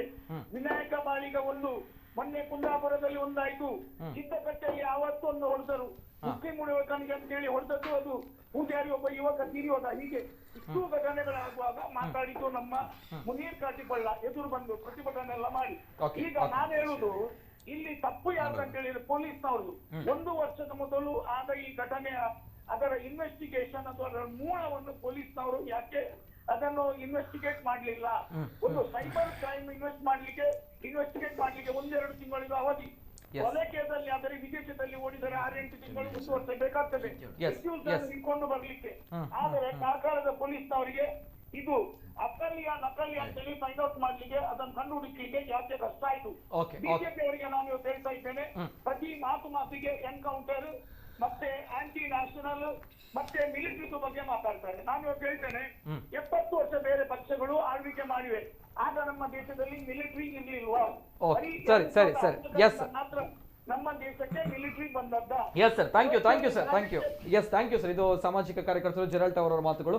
ಎಸ್ ಸರ್, ಇದೀಗ ನಾನು ಜಗದೀಶ್ ಅವರು ಏನ್ ಹೇಳ್ತೀರಾ ಪೊಲೀಸ್ ಅವರ ಒಂದು ನಡೆಗೆ? ಆ ವ್ಯಕ್ತಿ ಅಲ್ಲಿ ಆಸ್ಪತ್ರೆಯಲ್ಲಿ ಮಲಗಿರುವಂತದ್ದು, ಅವರಿಗೆ ಹೊಡೆದಿರುವಂತದ್ದು, ಇದೆಲ್ಲವೂ ಕೂಡ ನೋಡಿದ ಖಂಡಿತವಾಗಿ ಪೊಲೀಸ್ನವ್ರು ಹೊಡೆದಿದ್ರೆ ಅದರ ಬಗ್ಗೆ ತನಿಖೆ ಆಗಬೇಕು. ಆ ಪೊಲೀಸರಿಗೆ ಇದಾಗಬೇಕು, ಶಿಕ್ಷೆ ಆಗಬೇಕು. ಆದ್ರೆ ಅಟ್ ದ ಸೇಮ್ ಟೈಮ್ ಇವತ್ತು ಹಿಂದೂ ಜಾಗರಣ ವೇದಿಕೆಯು ಕೂಡ ದೊಡ್ಡ ಮಟ್ಟದಲ್ಲಿ ಒಂದು ಆರೋಪವನ್ನ ಮಾಡುತ್ತೆ. ಪೊಲೀಸ್ ಅಧಿಕಾರಿಯನ್ನ ಸಸ್ಪೆಂಡ್ ಮಾಡಿದ್ರೆ ಉಗ್ರ ಹೋರಾಟ ಮಾಡ್ತಾರೆ ಅನ್ನುವಂಥದ್ದು. ಪೊಲೀಸ್ ಅಧಿಕಾರಿಯನ್ನ ಸಸ್ಪೆಂಡ್ ಮಾಡಬೇಕು ಅನ್ನೋದು ಕಾಂಗ್ರೆಸ್ನವರು ಕೂಡ ಹೇಳ್ತಾ ಇದ್ದಾರೆ. ಎಸ್, ಏನ್ ಹೇಳ್ತೀರಾ? ಅಲ್ಲ, ಸಸ್ಪೆಂಡ್ ಮಾಡಬೇಕು. ಅದು ಪೊಲೀಸರ ಈಗ SP ಗೆ ದೂರು ಕೊಟ್ಟಿದ್ದಾರೆ. ಪೊಲೀಸರು ಏನ್ ಕ್ರಮ ಕೊಡ್ಬೇಕು ಅವ್ರು ಕೈಕೊಳ್ಳಿ. ಓಕೆ, ಯಾರು ಈಗ ಅಲ್ಲ ಸರ್, ತಾವು ಒಂದು ಮಾತಿಗೆ ಹೇಳಿದ್ರಿ, ಎನ್ಕೌಂಟರ್ ಅನ್ನೋ ವಿಚಾರ ಹೇಳಿದ್ರಿ. ಆಸ್ ಎ ಪೊಲೀಸ್ ಅವರ ವಿಚಾರಕ್ಕೆ ಬಂದಾಗ ತಾವು ಯಾವ ಡಿಸಿಷನ್ ಗಳನ್ನ ತೆಗೆದುಕೊಳ್ತೀರಾ ಮೇಲ್ನೋಟಕ್ಕೆ? ಅಂದ್ರೆ ಎಸ್, ತಮ್ಮ ಪ್ರಕಾರ ತಪ್ಪು ಮಾಡಿದ್ದಾರೆ ಅಂತ ಬಂದಾಗ, ಪೊಲೀಸರು ತಪ್ಪು ಮಾಡಿದ್ರೆ ಏನಾಗ್ಬೇಕು ಅನ್ನೋಂಥದ್ದು? ಅಲ್ಲ, ಪೊಲೀಸರು ತಪ್ಪು ಮಾಡಿದ್ರೆ ಈ ಹಿಂದೆ ಏನಾಗಿತ್ತು? ಅಧಿಕಾರ ದುರ್ಬಳಕೆ ನಾವು ಇರುವಾಗ, ನಾವು ವಿರೋಧ ಪಕ್ಷದಲ್ಲಿ ಇರುವಾಗ, ಕಾಂಗ್ರೆಸ್ ಆಡಳಿತ ಇರುವಾಗ ಏನಾಗಿದೆ ಪೊಲೀಸರ ವಿರುದ್ಧ? ಏನಾಗ್ತದೆ? ಸಸ್ಪೆಂಡ್ ಆಗ್ತದೆ, ಮತ್ತೆ ಇದಾದ್ರೆ ಡಿಸ್ಮಿಸ್ ಆಗ್ತದೆ. ಏನ್ ಮಾಡಿದ್ದಾರೆ? ನಾವು ಕೂಡ ಅದೇ ಕಾನೂನು ಪ್ರಕಾರ ಒಬ್ಬ ಪೊಲೀಸ್ ಹೊಡೆದೇ ಅಂತ ಇದ್ರು ಕೂಡ ಒಂದು ಸಸ್ಪೆಂಡ್ ಆಗ್ತಾನೆ, ಅಥವಾ ಅದು ಪ್ರೂವ್ ಆದ್ರೆ ಡಿಸ್ಮಿಸ್ ಆಗ್ತಾನೆ. ಹೊರತಾಗಿ ಮತ್ತೇನು ಅವನನ್ನು ಏನು ಮಾಡ್ಲಿಕ್ಕೆ ಆಗುತ್ತೆ? ನಂದು ಕಾನೂನಲ್ಲ, ಈ ದೇಶದ ಅಷ್ಟೇ ಅದು ನಾನು ಒಪ್ಬೇಕಲ್ಲ. ಇವರಲ್ಲಿ ಅಷ್ಟೂ ಆಗಿಲ್ಲ. ಖಂಡಿತವಾಗಿ ಈಗ ನೋಡಿ, ವಿಷ್ಣುವರ್ಧನ್ ಅವರು ತನಿಖೆ ತೆಗೆದುಕೊಂಡಿದ್ದಾರೆ. ಖಂಡಿತವಾಗಿ ಪೊಲೀಸ್ ಮಾಡಿದ್ರೆ, ಇದು ತಪ್ಪು ಮಾಡಿದರೆ ಅಂದ್ರೆ ಅವರು ಅಷ್ಟೇ ಕೂಡ ಈ ಒಂದು ವೇಳೆ ಯಾರು ಇದರ ಬಗ್ಗೆ ಕೂಲಂಕುಷ ತನಿಖೆಯಾಗಿ ಯಾರು ಅದರ ಮೂಲಕರ್ತ ಅವನನ್ನು ಪತ್ತೆ ಮಾಡಿ ಅವರ ವಿರುದ್ಧ ಕ್ರಮ. ಓಕೆ ಎಸ್, ಅದಕ್ಕಿಂತ ಮೊದಲದಾಗಿ ನಮ್ಮ ಜೊತೆ ಈಗ ಒಬ್ರು ಸೈನಿಕರು ಕರೆ ಮಾಡಿದ್ದಾರೆ. ಸೊ ನಮಸ್ತೆ ಸರ್. ನಮಸ್ತೆ ಸರ್. ನಮಸ್ತೆ ಕಿಶೋರ್ ಮಾಮಾಜಿ ಅಂತ. ನಮಸ್ತೆ ಸರ್. ನಮಸ್ತೆ, ಮಾತಾಡಿ ಸರ್. ಡಿಬೇಟ್ ನೋಡ್ತಾ ಇದ್ದೆ. ಹೇಳಿ ಸರ್. ಬಟ್ ಪೋಸ್ಟ್ ಏನಿದೆ ಬರ್ದಿದ್ದಾರೆ, ಹೌದು ಅಲ್ವಾ ಫೇಕ್ ಐಡಿಯೋ ಗೊತ್ತಿಲ್ಲ, ಖಂಡನಾರ್ಹ ಅದು. ಬಟ್ ಈ ವಿಷಯದಲ್ಲಿ ರಾಜಕೀಯವಾಗಿ ಕಾಂಗ್ರೆಸ್ ಬಿಜೆಪಿ ಎರಡು ಭಿನ್ನವೇನಿಲ್ಲ. ಇದರಲ್ಲಿ ಇಬ್ಬರ ಮೆಂಟಾಲಿಟಿ ಒಂದೇ ಇದೆ. ನನಗೆ ಇದೇ ಬಿಜೆಪಿ ಒಂದು ಇದರಲ್ಲಿ ಪುತ್ತೂರಿನಲ್ಲಿ ನನಗೊಂದು ಗವರ್ಮೆಂಟ್ ಸೈಟ್ ಗ್ರಾಂಟ್ ಆಗಿತ್ತು. ಇಡೀ ಮುಂಡೂರು ತಾಲೂಕು ಪಂಚಾಯತ್ ಬಿಜೆಪಿ ಆಡಳಿತದಲ್ಲಿದೆ. ಸರ್, ತಾವು ಸೈನಿಕರಲ್ವ ಸರ್? ನಾನು ಸೈನಿಕ. ಆಡಳಿತದಲ್ಲಿದೆ. ಮಾಜಿ ಸೈನಿಕ. ಪ್ಲಾಂಟೇಶನ್ ಸರ್ವೆಗೆ ಹೋಗುವಾಗ, ಪ್ಲಾಟಿಂಗ್ ಸರ್ವೆಗೆ ಹೋಗುವಾಗ ಬಿಜೆಪಿ ಗವರ್ಮೆಂಟ್ ಅವರು ಹಾಲಿ ಸೈನಿಕರಿಗಿಲ್ಲ, ಮಾಜಿ ಸೈನಿಕರಿಗೆ ಮಾತ್ರ ಅಂತ ಪ್ರೊಟೆಸ್ಟ್ ಮಾಡಿದ್ರು. ಹಾಲಿ ಸೈನಿಕರಿಗೆ ಇದೆ, ಗವರ್ಮೆಂಟ್ ಇದರಲ್ಲಿ ಇದೆ. ಬಟ್ ಕೊನೆ ಹಂತಕ್ಕೆ ಏನು ಬಂದ್ರೆ ಅಂದ್ರೆ ಕಾಂಗ್ರೆಸ್ನವರು ಅದಕ್ಕೆ ಇದು ಕೊಟ್ಟಿದ್ದಾರೆ, ಅಂದ್ರೆ NOC ಕೊಟ್ಟಿದ್ದಾರೆ. ನಾವು ಬಿಡಲ್ಲ ಅಂತ ಊರವರನ್ನೆಲ್ಲ ಸೇರಿಸಿ ಇದೇ ಪಂಚಾಯತ್ ಅಧ್ಯಕ್ಷರು, ಪಂಚಾಯತ್ ಸದಸ್ಯರು ಎಲ್ಲರೂ ಸೇರಿ ಪ್ರತಿಭಟನೆ ಮಾಡಿದ್ರು. ಮಿಲಿಟರಿ ಅವರಿಗೆ ಜಾಗ ಕೊಡಬಾರ್ದು, ಅನ್ಯ ಗ್ರಾಮದವ್ರಿಗೆ ಕೊಡಬಾರ್ದು ಇಲ್ಲಿ ಅಂತ. ಈ ಎಲ್ಲ ವಿಷಯ ಗಮನದಲ್ಲಿ ಇಟ್ಕೊಂಡಾಗ ಇದು ನಿಜವಾಗಿ ಇವರು ರಾಜಕೀಯ ಪ್ರೇರಿತ, ಮತ್ತೆ ಈ ಪೇಪರ್ ಸ್ಟೇಟ್ಮೆಂಟ್ ಗಳಿಗೆ ಮಾತ್ರ ಸೀಮಿತ. ಇವರು ಸೈನಿಕರಿಗೆ ವ್ಯಾಲ್ಯೂ ಕೊಡ್ತೀವಿ, ಅದು ಮಾಡ್ತೀವಿ, ಇದು ಮಾಡ್ತೀವಿ, ಹಾಗೆ ಮಾಡ್ತೀವಿ, ಇನ್ನು ಅವ್ರನ್ನು ಅಂಬರಿಯಲ್ಲಿ ಕೂರಿಸ್ತೀವಿ ಅನ್ನೋದು ಇವ್ರು ಬರೀ ಪೇಪರ್ ಸ್ಟೇಟ್ಮೆಂಟ್ ಮಾತ್ರ. ಅಂತ ಒಂದು ಇವತ್ತು ಸೈನಿಕರಿಗೆ ನಾವು ಹೆಲ್ಪ್ ಮಾಡ್ತೀವಿ ಅನ್ನೋ ಮನೋಸ್ಥಿತಿ ಇದ್ದಿದ್ರೆ ಈ ರೀತಿ ಪ್ರೊಟೆಸ್ಟ್ ಮಾಡ್ತಿರ್ಲಿಲ್ಲ ಅವರು.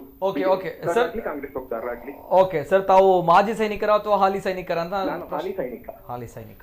ಹಾಲಿ ಸೈನಿಕರಿಗೆ ಸರ್ಕಾರದಲ್ಲಿ ಕೊಡ್ಲಿಕ್ಕಿದೆ, ಬರ್ತದೆ. ಅಲ್ಲಿ ಕೇವಲ ಕಾಂಗ್ರೆಸ್ನವರು ಯೂನಿವರ್ಸಿಟಿ ಕೊಟ್ಟಿದ್ದಾರೆ, ಅದಕ್ಕೆ ನಾವು ಬಿಡೋದಿಲ್ಲ ಅಂತ. ರಾಜಕೀಯ ಸೈನಿಕರ ವಿಷಯದಲ್ಲಿ ಯಾವತ್ತೂ ರಾಜಕೀಯ ಮಾಡಬಾರ್ದು ಅಂತ ನಾನು ಆಗ್ಲೇ ಹೇಳಿದ್ದೇನೆ. ನಾವೀಗ ಈ ವಿಷಯಕ್ಕೆ ಬರೋಣ. ಆಗ್ಲೇ ಹೇಳಿದ್ದೇನೆ.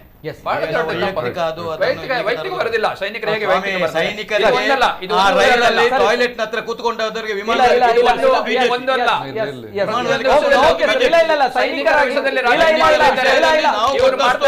ಮರ್ಯಾದೆ ಯಾವ ನಿಮ್ಮ ರಾಜ್ಯಕ್ಕೆ ಪಕ್ಷ ಕೊಡ್ಲಿಲ್ಲ. ಮುಂಚೆ ಅವರು ಒಪ್ಕೊಳ್ತೇನೆ. ಸೈನಿಕರ ವಿಷಯದಲ್ಲಿ ಆಡಳಿತ ಶಾಹಿ ಏನಿದೆ, ಅವರು ಶೇಣವರ ಅಂತಿದ್ರು ವಿಮಾನದಲ್ಲಿ ಕೊಂಡೋಗ್ತಿದ್ದೀವಿ ಅಂತ. ವಿಮಾನದಲ್ಲಿ 50% ಡಿಸ್ಕೌಂಟ್ ಕೊಟ್ರೆ 50% ನಾವು ಸ್ವಂತ ಕೈಯಿಂದ ಪೇಮೆಂಟ್ ಮಾಡಿ ಹೋಗ್ತಿದ್ದೀವಿ. ಅದು ಅವ್ರಿಗೆ ಗೊತ್ತಿದ್ಯಾ? ಆಯ್ತು, ಮುಂಚೆ ಅದು ಇರ್ಲಿಲ್ಲ ನಿಮ್ಗೆ? ಯಾರು ಹೇಳಿದಿರ್ಲಿಲ್ಲ ಅಂತ ನನ್ಗೆ ಗೊತ್ತಿಲ್ಲ ಪ್ರಕಾರ, ನನ್ಗೆ ಗೊತ್ತಿಲ್ಲ. ಸ್ವಾತಂತ್ರ್ಯ ಬಂದದೇ 14 ನಂತರ ಅಂತ ಹೇಳ್ಬಿಡ್ತಾರೆ. ಇದಾಗುತ್ತೆ ಇದು ಅದರ ರಿನ್ಯೂವಲ್ ಆಗ್ತಾ ಇರುತ್ತೆ. ಯಾರು ಹೇಳಿದ್ದಿಲ್ಲ ಇಲ್ಲ ಅಂತ ಯಾರು ಹೇಳಿದ್ರು? ಓಕೆ ಓಕೆ ಸರಿ ಇಂಡಿಯನ್ ಸರಿ ಫುಲ್ ಪೇಮೆಂಟ್ ಸರಿ ಸರಿ ಸರ್ ಓಕೆ 50% ಡಿಸ್ಕೌಂಟ್. ಓಕೆ ಸರಿ ಸರ್, ತಾವು ಸೈನಿಕರಾಗಿ ಅಭಿಮಾನದಿಂದ ಗೌರವದಿಂದ ತಮ್ಮ ಕರೆನ ಸ್ವೀಕರಿಸಿದ್ದೇವೆ ಅಂಡ್ ಅಭಿಮಾನ ಇದೆ ಸರ್. ಅವರ ಹೆಸರು ಗುಪ್ತವಾಗಿಡಿ, ಇಲ್ಲಾಂದ್ರೆ ಅವರಿಗೂ ತೊಂದರೆ ಕೊಡ್ತಾರೆ. ನಿಜ ನಿಜ ಇಲ್ಲ ಬೇರೆಯವರಿಗೆ ಕೊಟ್ಟಿದ್ದಾರೆ, ಅದಕ್ಕೋಸ್ಕರ ಹೇಳುದು. ಇಲ್ಲ ಆ ರೀತಿಯ ವಿಚಾರಗಳಿಲ್ಲ. ಸೈನಿಕರು ಇವರು ಅಲ್ಲ ಸರ್, ಬಿಜೆಪಿ ಇದೆಲ್ಲ ಯಾವ ರೀತಿ ಹೇಳಬೇಕು ಅಂತ ಇನ್ನೊಂದು ಕರೆ ಇದೆ. ಹೆಬ್ರಿಯಿಂದ ಕರೆ ಮಾಡಿದ್ದಾರೆ. ಹಲೋ ಸರ್, ನಮಸ್ತೆ ಸರ್. ನಮಸ್ತೆ. ಎಸ್ ಸರ್, ಮಾತಾಡಿ. ನಾವು ಡಿಬೇಟ್ ಅನ್ನು ವೀಕ್ಷಿಸಿದ್ವಿ. ಮುನೀರ್ ಕಾಟೆಬಳ್ಳಿ ಸರ್ ಅವರು ತುಂಬಾ ಸುವಿಸ್ತಾರವಾಗಿ ಅದರ ಬಗ್ಗೆ ವಿವರಿಸಿದ್ರು. ನಾವ್ ಎಂತ ಹೇಳುದಂದ್ರೆ ಸರ್, ಈಗ ರಾಧಾಕೃಷ್ಣ ಹಿರ್ಗಾನ್ ಅವರು ಒಂದು ವೇಳೆ ಆ ಪೋಸ್ಟ್ ಅನ್ನು ಅವರೇ ಸ್ವತಃವಾಗಿ ಅವರ ಅಕೌಂಟ್ ಇಂದ ಹಾಕಿದ್ದು ಹೌದಂತ ಆದ್ರೆ ಅದು ಆಕ್ಚುಲಿ ಫೇಕ್ ಐಡಿ. ಅದರ ಬಗ್ಗೆ ಕುಲಂಕುಷವಾಗಿ ತನಿಖೆ ಮಾಡ್ಬೇಕು ಪೊಲೀಸ್ನವರು. ಒಂದು ವೇಳೆ ಅವರೇ ರಾಧಾಕೃಷ್ಣ ಹಿರ್ಗಾನ್ ಅವರು ಆ ಪೋಸ್ಟ್ ಅನ್ನು ಹಾಕಿದಿದ್ರೆ ನಾವು ಅವರಿಗೆ ಯಾವುದೇ ರೀತಿಯಲ್ಲಿ ಬೆಂಬಲವನ್ನು ಮಾಡುದಿಲ್ಲ. ಅದು ಪೊಲೀಸ್ ಇಲಾಖೆಯಿಂದ ಸಂಕ್ಷಿಪ್ತವಾಗಿ ಅದರ ಬಗ್ಗೆ ಅವರು ಕುಲಂಕುಷವಾಗಿ ತನಿಖೆ ಮಾಡಿ ಯಾರು ಆ ಫೇಕ್ ಅಕೌಂಟ್ ಅನ್ನು ಕ್ರಿಯೇಟ್ ಮಾಡಿದ್ದಾರೆ ಅವರ ವಿರುದ್ಧ ಮೊಟ್ಟ ಮೊದಲನಾಗಿ ಕ್ರಮ ಕೈಗೊಳ್ಬೇಕು. ನಿಜ. Yes okay sir, thank you.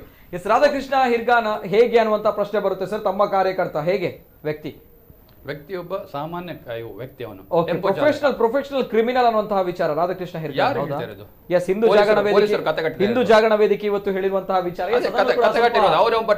ಅದನ್ನು ಕೂಡ ಸ್ವಲ್ಪ ತೋರಿಸ್ಕೊಂಡು ಬರೋಣ. ಕ್ರಿಮಿನಲ್ ವ್ಯಕ್ತಿ ಆಗಿದ್ರೆ ಪೊಲೀಸರು ಅಲ್ಲಿ ಒಳಗಾಗ್ತಿದ್ರಲ್ಲ. ಎಸ್ ಪ್ಲೇ ಮಾಡಿ. ಎಸ್ ಯಾರ ಮೇಲೆ ಕೇಸ್ ಇರೋದು, ಯಾವ ಸಂಘಟನೆ ಮೇಲೆ ಕೇಸ್ಗಳು ಇರುವಂತದ್ದು. ರಾಧಾಕೃಷ್ಣ ಹಿರ್ಗಾನ್ ಒಬ್ಬ ಪ್ರೊಫೆಷನಲ್ ಕ್ರಿಮಿನಲ್.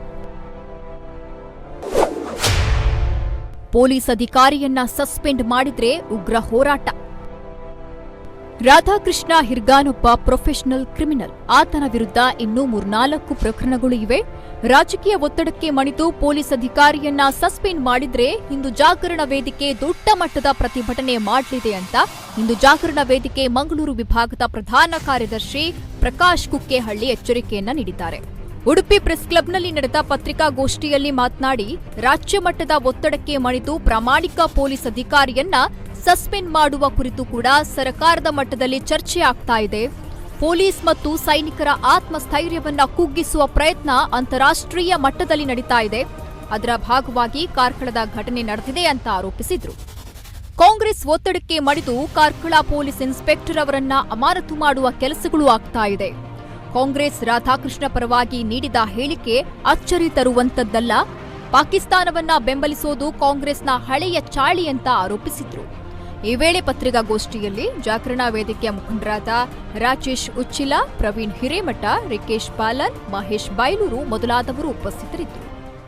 ಇವರ ರಾಜಕೀಯ ಚಟಕ್ಕೋಸ್ಕರ, ರಾಜಕೀಯ ಗೀತೆಗೋಸ್ಕರ ಇವತ್ತು ಅದನ್ನ ರಾಧಾಕೃಷ್ಣ ಕಾಂಗ್ರೆಸ್ನ ಕಾರ್ಯಕರ್ತ, ಬಿಜೆಪಿ ಸರ್ಕಾರ ಸಂಘ ಪರಿವಾರದವರು ಅವನ ಮೇಲೆ ಕಾರ್ಯಕರ್ತರ ಮೇಲೆ ದೌರ್ಜನ್ಯ ಎಸಗ್ತಾ ಇದ್ದಾರೆ ಅನ್ನುವಂತ ಒಂದು ದೊಡ್ಡ ಪ್ರಚಾರವನ್ನು ಮಾಡ್ತಾ ಇದ್ದಾರೆ. ಇದು ಸಹಜವಾಗಿ ನಮಗೆಲ್ಲ ಗೊತ್ತಿರುವ ಹಾಗೆ ಇದು ಕಾಂಗ್ರೆಸ್ಸಿನ ಹುಟ್ಟುಗುಣ. ಪಾಕಿಸ್ತಾನವನ್ನ ಬೆಂಬಲಿಸುವಂತದ್ದು, ದೇಶದ್ರೋಹಿಗಳಿಗೆ ಮನ್ನಣೆ ಕೊಡುವಂತದ್ದು ಇದು ಕಾಂಗ್ರೆಸ್ಸಿನ ಹುಟ್ಟುಗುಣ. ಇದರಲ್ಲಿ ನಾವು ತುಂಬಾ ಏನು ಅವರಿಂದ ನಿರೀಕ್ಷೆ ಮಾಡಿ ಸಾಧ್ಯ ಇಲ್ಲ. ಇದು ಹಿಂದೂ ಜಾಗರಣ ಪಾಕಿಸ್ತಾನ ಸೋಲಿಸಿದ್ದೆ ನಾವು ಅಂತ. ಇಲ್ಲಿ ಏನಾಗಿದೆ, ಇವರಿಗೆ ಚುನಾವಣೆಗಳು ಬಂದಾಗ ಅಥವಾ ತಾವು ಸೋಲ್ತೀವಿ ಅಂತ ಆಗುವಾಗ ಇವರ ಜನಪ್ರಿಯತೆ ಇಮೇಜ್ ಡೌನ್ ಆದಾಗ ಇವರಿಗೆ ಪಾಕಿಸ್ತಾನದ ನೆನಪು ಬರ್ತದೆ. ಪಾಕಿಸ್ತಾನಕ್ಕೆ ಹೋಗಿ ಬಿರಿಯಾನಿ ತಿಂದು ಬಂದವರು ಯಾರು ಅಂತ ಈಗ ಎಲ್ಲೋ ಒಂದ್ ಕಡೆ ಈ ಪೋಸ್ಟ್ ಗಳನ್ನ ತಾವು ತುಂಬಾ ಸಿಲ್ಲಿಯಾಗಿ ತೆಗೆದುಕೊಂಡ್ರಿ, ತಾವು ತುಂಬಾ ನೆಗ್ಲೆಕ್ಟ್ ಮಾಡಿದ್ರಿ. ಅದು ಈ ಒಂದು ದೊಡ್ಡ ಮಟ್ಟದ ಒಂದು ಬೆಳವಣಿಗೆ. ಯಾರು ಆಡಳಿತ ಯಾರು ಗಂಭೀರವಾಗಿ ತಗೋಬೇಕಿತ್ತು? ಕಾರ್ಯಕರ್ತರು ತಮ್ಮ ಕಾರ್ಯಕರ್ತರ ಮೇಲೆ ಆರೋಪ ಆಗಿರುವಂತದ್ದು, ತಮ್ಮ ಕಾರ್ಯಕರ್ತರ ಮೇಲೆ ಆರೋಪ ಆಗಿರುವಂತದ್ದು, ತಾವು ಯಾಕೆ ಆ ಕಾರ್ಯಕರ್ತರನ್ನ ಬಿಟ್ಕೊಟ್ರಿ ಅನ್ನೋ ಪ್ರಶ್ನೆ ಬರುತ್ತೆ. So ಹಾಗಾಗಿಯೂ ಕೂಡ ಕಾರ್ಯಕರ್ತ ಫಸ್ಟ್ ಕಂಪ್ಲೇಂಟ್ ಕೊಟ್ಟಿದ್ದಾನೆ, ಓಕೆ, ಆ ತನಿಖೆ ಮುಗಿದಿದೆ. ದೊಡ್ಡ ಮಟ್ಟದಲ್ಲಿ ಧ್ವನಿಯಾಗಬೇಕಿತ್ತು ಆ ಕಾರ್ಯಕರ್ತರ ಮೇಲೆ. ಬೆಂಗಳೂರು ಪೊಲೀಸರು ತನಿಖೆ ಮಾಡ್ತೇವೆ, ಅದಕ್ಕೆ ಸೈಬರ್ಗೆ ಟೈಮ್ ಬೇಕಂತ ಕೇಳಿದ್ದಾರೆ, ಅದನ್ನ ಮಾಡಿಲ್ಲ ಅವರು. ಸರ್, ಇನ್ನು ಮುಂದೆ ಒಂದು ನಿಮಿಷ, ಇಲ್ಲ ಈ ಮೆಸೇಜ್ ಇದೆಲ್ಲ ತುಂಬಾ ಗಂಭೀರವಾದ ವಿಷಯ. ಇಂತ ಮೆಸೇಜ್ಗಳು ಪಾಕಿಸ್ತಾನಕ್ಕೆ ಸಪೋರ್ಟ್ ಮಾಡೋರನ್ನ ತಾವು ಇದು ಮಾತ್ರ ದೇಶದ್ರೋಹದ ಯಾವುದೇ ಮೆಸೇಜ್ಗಳಿರ್ಲಿ ಕೂಡಲೇ ಈ ಪೊಲೀಸ್ ವ್ಯವಸ್ಥೆ ಇರ್ಬೋದು, ಸೈಬರ್ ಪೊಲೀಸ್ ಇರ್ಬೋದು, ಆಡಳಿತ ವ್ಯವಸ್ಥೆ ಇರ್ಬೋದು, ಈ ಪ್ರಕರಣವನ್ನು ಕೂಡಲೇ ಪತ್ತೆ ಹಚ್ಚಿದಲ್ಲಿ ಇಂಥ ಪ್ರಕರಣಗಳು ಮರುಕಳಿಸುವುದಿಲ್ಲ. ಇಲ್ಲಿ ಆಮೇಲೆ ಇಷ್ಟೆಲ್ಲ ಆದ್ಮೇಲೆ ಎಲ್ಲೋ ಆ ಪೊಲೀಸ್ ಆಫೀಸರ್ಗಳನ್ನ ಅಥವಾ ಅದರಲ್ಲಿ ಒದ್ದಂತ ಅವರಿಗೆ ಹಲ್ಲೆ ಮಾಡಿದಂತ ವ್ಯಕ್ತಿಗಳನ್ನ ರಕ್ಷಣೆ ಮಾಡೋದಕ್ಕೋಸ್ಕರ ಈ ರೀತಿಯ ಹೇಳಿಕೆಗಳನ್ನು ಕೊಡಬಾರ್ದು. ಅವರದು ತಪ್ಪು, ಅದು ನಾವು ಹೀಗೆ ಮಾಡ್ತೀವಿ ಹಾಗೆ ಮಾಡ್ತೀವಿ ಹೋರಾಟ ಮಾಡ್ತೀವಿ ಅಂತ ಅವರ ಪರವಾಗಿ ಯಾರು ತಪ್ಪಿತಸ್ಥ ತನಿಖೆ ಮಾಡ್ತಾರೆ, DSP DCP ಅವರು ಅಥವಾ SP ಅವರು, ವಿಷ್ಣುವರ್ಧನ್ ಅವರು, ಅದರಲ್ಲಿ ಸಂಪೂರ್ಣ ಫ್ರೀ ಹ್ಯಾಂಡ್ ಕೊಡಬೇಕು ಸರ್ಕಾರ ಅಲ್ವಾ ಸರ್? ಅವರು ಹೇಳಿದ್ದಾರೆ ಯಾರಾಗ್ಲಿ ಕೈ ಆಡಿಸಬಾರ್ದು, ಬ್ಲಾಕ್ ಮೇಲ್ ಮಾಡುವ ತಂತ್ರ. What next? ತಮ್ಮ ವಿಚಾರ ವಾಟ್ ನೆಕ್ಸ್ಟ್? ಏನ್ ಮಾಡ್ತೀರಾ ತಾವುಗಳು? ಎಸ್, ನಾವು ಈಗಾಗಲೇ ಹೋರಾಟ ಶುರು ಮಾಡಿದ್ದೀವಿ. ನಾವು ಇದನ್ನ ಅವನಿಗೆ ನ್ಯಾಯ ಕೊಡಿಸೋ ತನಕ ನಾವು ಹಿಂಜರಿಯುವುದಿಲ್ಲ.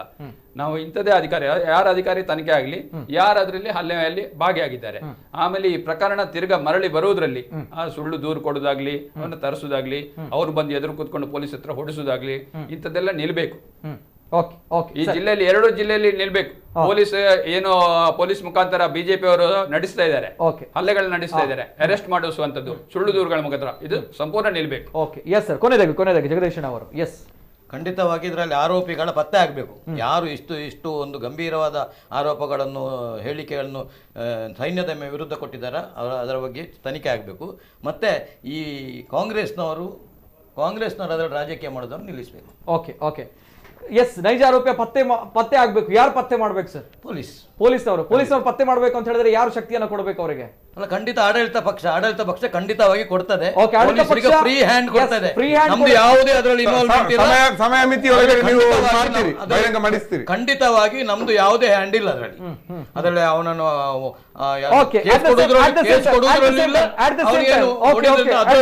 ಸುನಿಲ್ ಕುಮಾರ್ ಅವರ ಪಾತ್ರ ಎಷ್ಟು ಮುಖ್ಯ ಇಲ್ಲಿ? ಖಂಡಿತವಾಗಿ ಸುನಿಲ್ ಕುಮಾರ್ ಈ ಜುಜುಬಿ ಕೆಲಸಕ್ಕೆ ಹೋಗುವ ಜನನೇ ಅಲ್ಲ. ಈ ಪೋಸ್ಟ್ ಜುಜುಬಿ ಅಂತ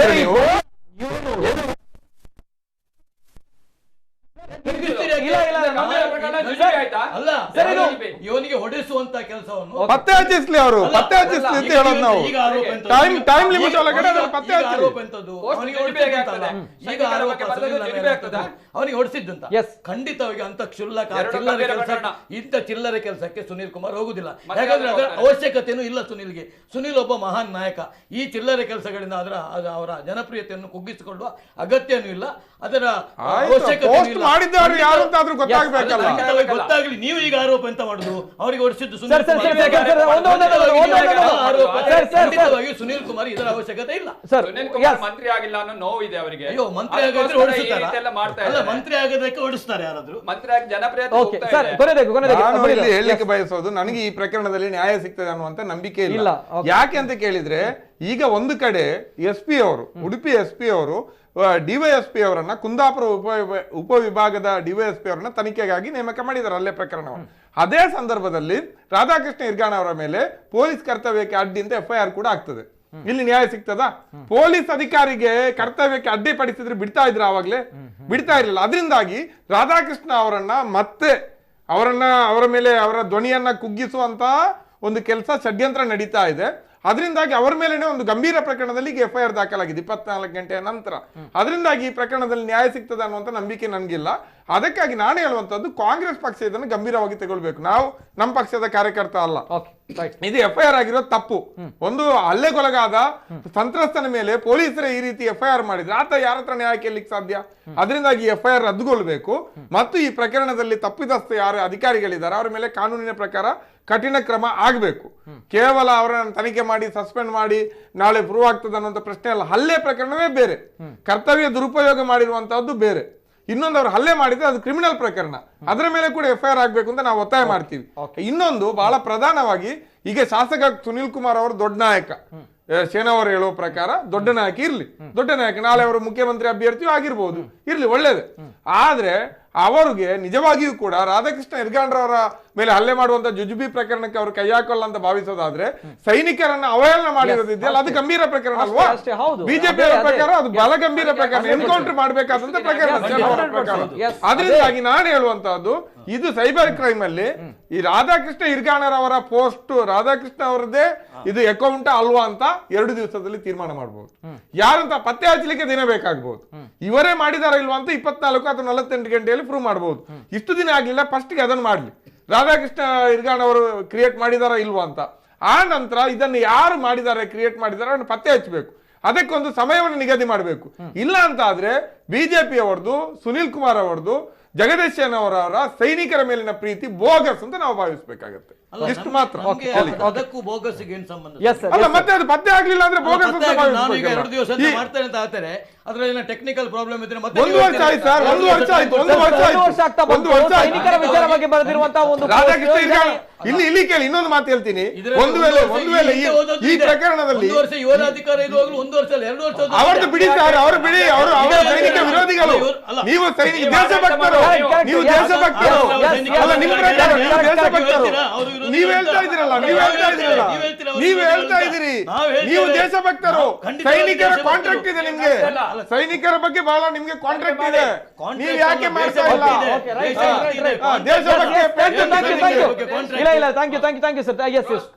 ಏನಂದ್ರೆ ಮುನೀರ್ ಕಾಟಿಪಾಳ್ ಅವರು ಹೇಳಿದ್ರು ಕಾಂಗ್ರೆಸ್ ಅವರು ಗಂಭೀರವಾಗಿ ತಗೋಬೇಕು ಅಂತ. ನಮ್ಮ ಸಿಎಲ್ಪಿ ಲೀಡರ್ ಸಿದ್ದರಾಮಯ್ಯ ಅವರು, ಆಮೇಲೆ DK ಶಿವಕುಮಾರ್ ಅವರು ಇಬ್ಬರು ಡಿಜಿಪಿ ಹತ್ರ ಮಾತಾಡಿದ್ದಾರೆ. ಈ ಪ್ರಕರಣವನ್ನು ಬಹಳ ಗಂಭೀರವಾಗಿ ತಗೊಂಡಿದ್ದಾರೆ. 2 ಪ್ರಕರಣವನ್ನ, ಯಾವ್ದೋ ಟ್ವೀಟ್ ಪ್ರಕರಣ, ಹಲ್ಲೆ ಪ್ರಕರಣ, ಎರಡನ್ನು, ಆಮೇಲೆ ಆ ನಂತರ ಒಂದು ತನಿಖೆಗೆ ಅಡ್ಡಿಪಡಿಸೋದು, ಎಲ್ಲ ಪ್ರಕರಣವನ್ನು ಗಂಭೀರವಾಗಿ ತಗೊಂಡಿದ್ದಾರೆ. ಇದು ಕಾಂಗ್ರೆಸ್ ಕಾರ್ಯಕರ್ತ ರಾಧಾಕೃಷ್ಣ ಹಿರ್ಗಾನ ಮೇಲೆ ಪೊಲೀಸರ ದೌರ್ಜನ್ಯ ಆಗಿದೆ. ಯಾಕೆ ದೌರ್ಜನ್ಯ ಆಗಿದೆ ಅಂತ ಹೇಳಿದ್ರೆ ಅವರ ಫೇಸ್ಬುಕ್ ಅಕೌಂಟ್ ಮೂಲಕ ಒಂದು ಪೋಸ್ಟ್ ಹರಿದಾಡಿದೆ ಅನ್ನುವಂಥದ್ದು ಫೇಕ್ ಅಕೌಂಟ್ ಆಗಿತ್ತು. ಅಲ್ಲಿ ಒಂದು ಪೋಸ್ಟ್ ಹರಿದಾಡಿದೆ. ಆ ಪೋಸ್ಟ್ ಬೇರೆ ಏನಲ್ಲ, ನಮ್ಮ ಯೋಧರಿಗೆ ಅವಹೇಳನ ಮಾಡಿರುವಂತಹ ಒಂದು ಪೋಸ್ಟ್. ನಿಜವಾಗ್ಲೂ ಕೂಡ ಇಟ್ಸ್ ನಾಟ್ ಅ ಜೋಕ್ ಅನ್ನುವಂಥದ್ದು, ತಮಾಷೆಯ ವಿಚಾರ ಅಲ್ವೇ ಅಲ್ಲ. ನಮ್ಮ ಯೋಧರ ಬಗ್ಗೆ ಅತಿ ಕೀಳಾಗಿ, ಕೆಳಮಟ್ಟ ಅಲ್ಲ, ಅವಹೇಳನಲ್ಲ, ಅತಿ ಕೀಳಾಗಿ ಬರೆದಿರುವಂಥದ್ದು. ಸೊ ಹಾಗಾಗಿ ಇದು ಬಿಜೆಪಿ ಅವರ ಒಂದು ಆಡಳಿತ ಪಕ್ಷ ಏನಿದೆ, ಜೊತೆಗೆ ಅಲ್ಲಿರುವಂತಹ ಶಾಸಕರು ಅನ್ನುವಂಥವ್ರು ಏನಿದ್ದಾರೆ ನೋಡಿ, ಅವರ ಮೇಲೆಯೂ ಕೂಡ ದೊಡ್ಡ ಮಟ್ಟದ ಪ್ರಶ್ನೆಯನ್ನ ಬರುತ್ತೆ. ಯಾಕಂದ್ರೆ ತಮ್ಮ ಕ್ಷೇತ್ರದ ಯುವಕರ ಮೇಲೆ ಆಗಿರುವಂತಹ ಆರೋಪ, ಯಾರು ನೈಜ ಆರೋಪಿಗಳು ಅನ್ನುವಂಥದ್ದು ಪತ್ತೆ ಮಾಡುವಂಥದ್ದು ಕೂಡ ಆ ಭಾಗದ ನಾಯಕನಿಗೆ ಬಿಟ್ಟಂತಹ ವಿಚಾರ. ಆ ಭಾಗದ ನಾಯಕರ ಮೇಲೆ ದೊಡ್ಡ ಜವಾಬ್ದಾರಿ ಇರುತ್ತೆ.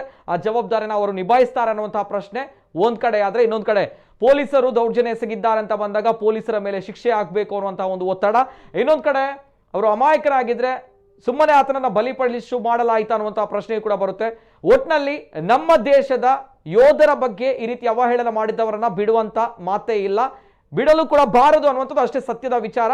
ಇದು ಬಿಜೆಪಿ ಅವರ ಒಂದು ಬದ್ಧತೆ, ಅವರ ಒಂದು ಎಥಿಕ್ಸ್ ಅನ್ನುವಂಥದ್ದು ಏನು ಹೇಳ್ತೇವೆ ನೋಡಿ. ಸೊ ಅದಕ್ಕೂ ಕೂಡ ಪ್ರಶ್ನೆ ಬರುತ್ತೆ. ಜೊತೆಗೆ ಕಾಂಗ್ರೆಸ್ನವರ ಜವಾಬ್ದಾರಿ, ಅದಕ್ಕೂ ಕೂಡ ದೊಡ್ಡ ಮಟ್ಟದ ಪ್ರಶ್ನೆ ಬರುತ್ತೆ. ಯಾಕಂದ್ರೆ ಕಾಂಗ್ರೆಸ್ನವರ ಕಾರ್ಯಕರ್ತರು ಜೊತೆಗೆ ಬಿಜೆಪಿ ಆಡಳಿತದಲ್ಲಿರುವಂತಹ ಪಕ್ಷ, ಇದೆಲ್ಲವೂ ಕೂಡ ವಿಚಾರಕ್ಕೆ ಬರುತ್ತೆ. ಮುಂದೇನಾಗುತ್ತೆ ಅಂಡ್ ಯಾವ ರೀತಿಯ ಒಂದು ರಾಜಕೀಯ ಬದಲಾವಣೆಗಳು ಆಗುತ್ತೆ, ಬೆಳವಣಿಗೆಗಳು ಆಗುತ್ತೆ, ಎಲ್ಲವೂ ಕೂಡ ನೋಡಬೇಕು. ಅಂಡ್ ಎಸ್ ಜಗದೀಶ್ ಅವರು ಬಿಜೆಪಿ ವಕ್ತಾರರು. Sir thank you so much. ಅದೇ ರೀತಿ ಪದ್ಮಪ್ರಸಾದ್ ಜೈನ್ ಅವರು KPCC media panelist. Sir thank you so much. ಅದೇ ರೀತಿ ಮುನೀರ್ ಕಾಟಿಪಾಳ್ ಅವರು DYFI ರಾಜ್ಯಾಧ್ಯಕ್ಷರು. Sir thank you so much. Yes ವೀಕ್ಷಕರು, ಇದು ಇವತ್ತಿನ ವಿಶೇಷ. ನಿರಂತರ ಸುದ್ದಿ ಹಾಗೂ ಮನೋರಂಜನೆಗಾಗಿ ನೋಡ್ತಾ ಇರಿ ನಮ್ಮ ಕುಡ್ಲ ನ್ಯೂಸ್ 24/7.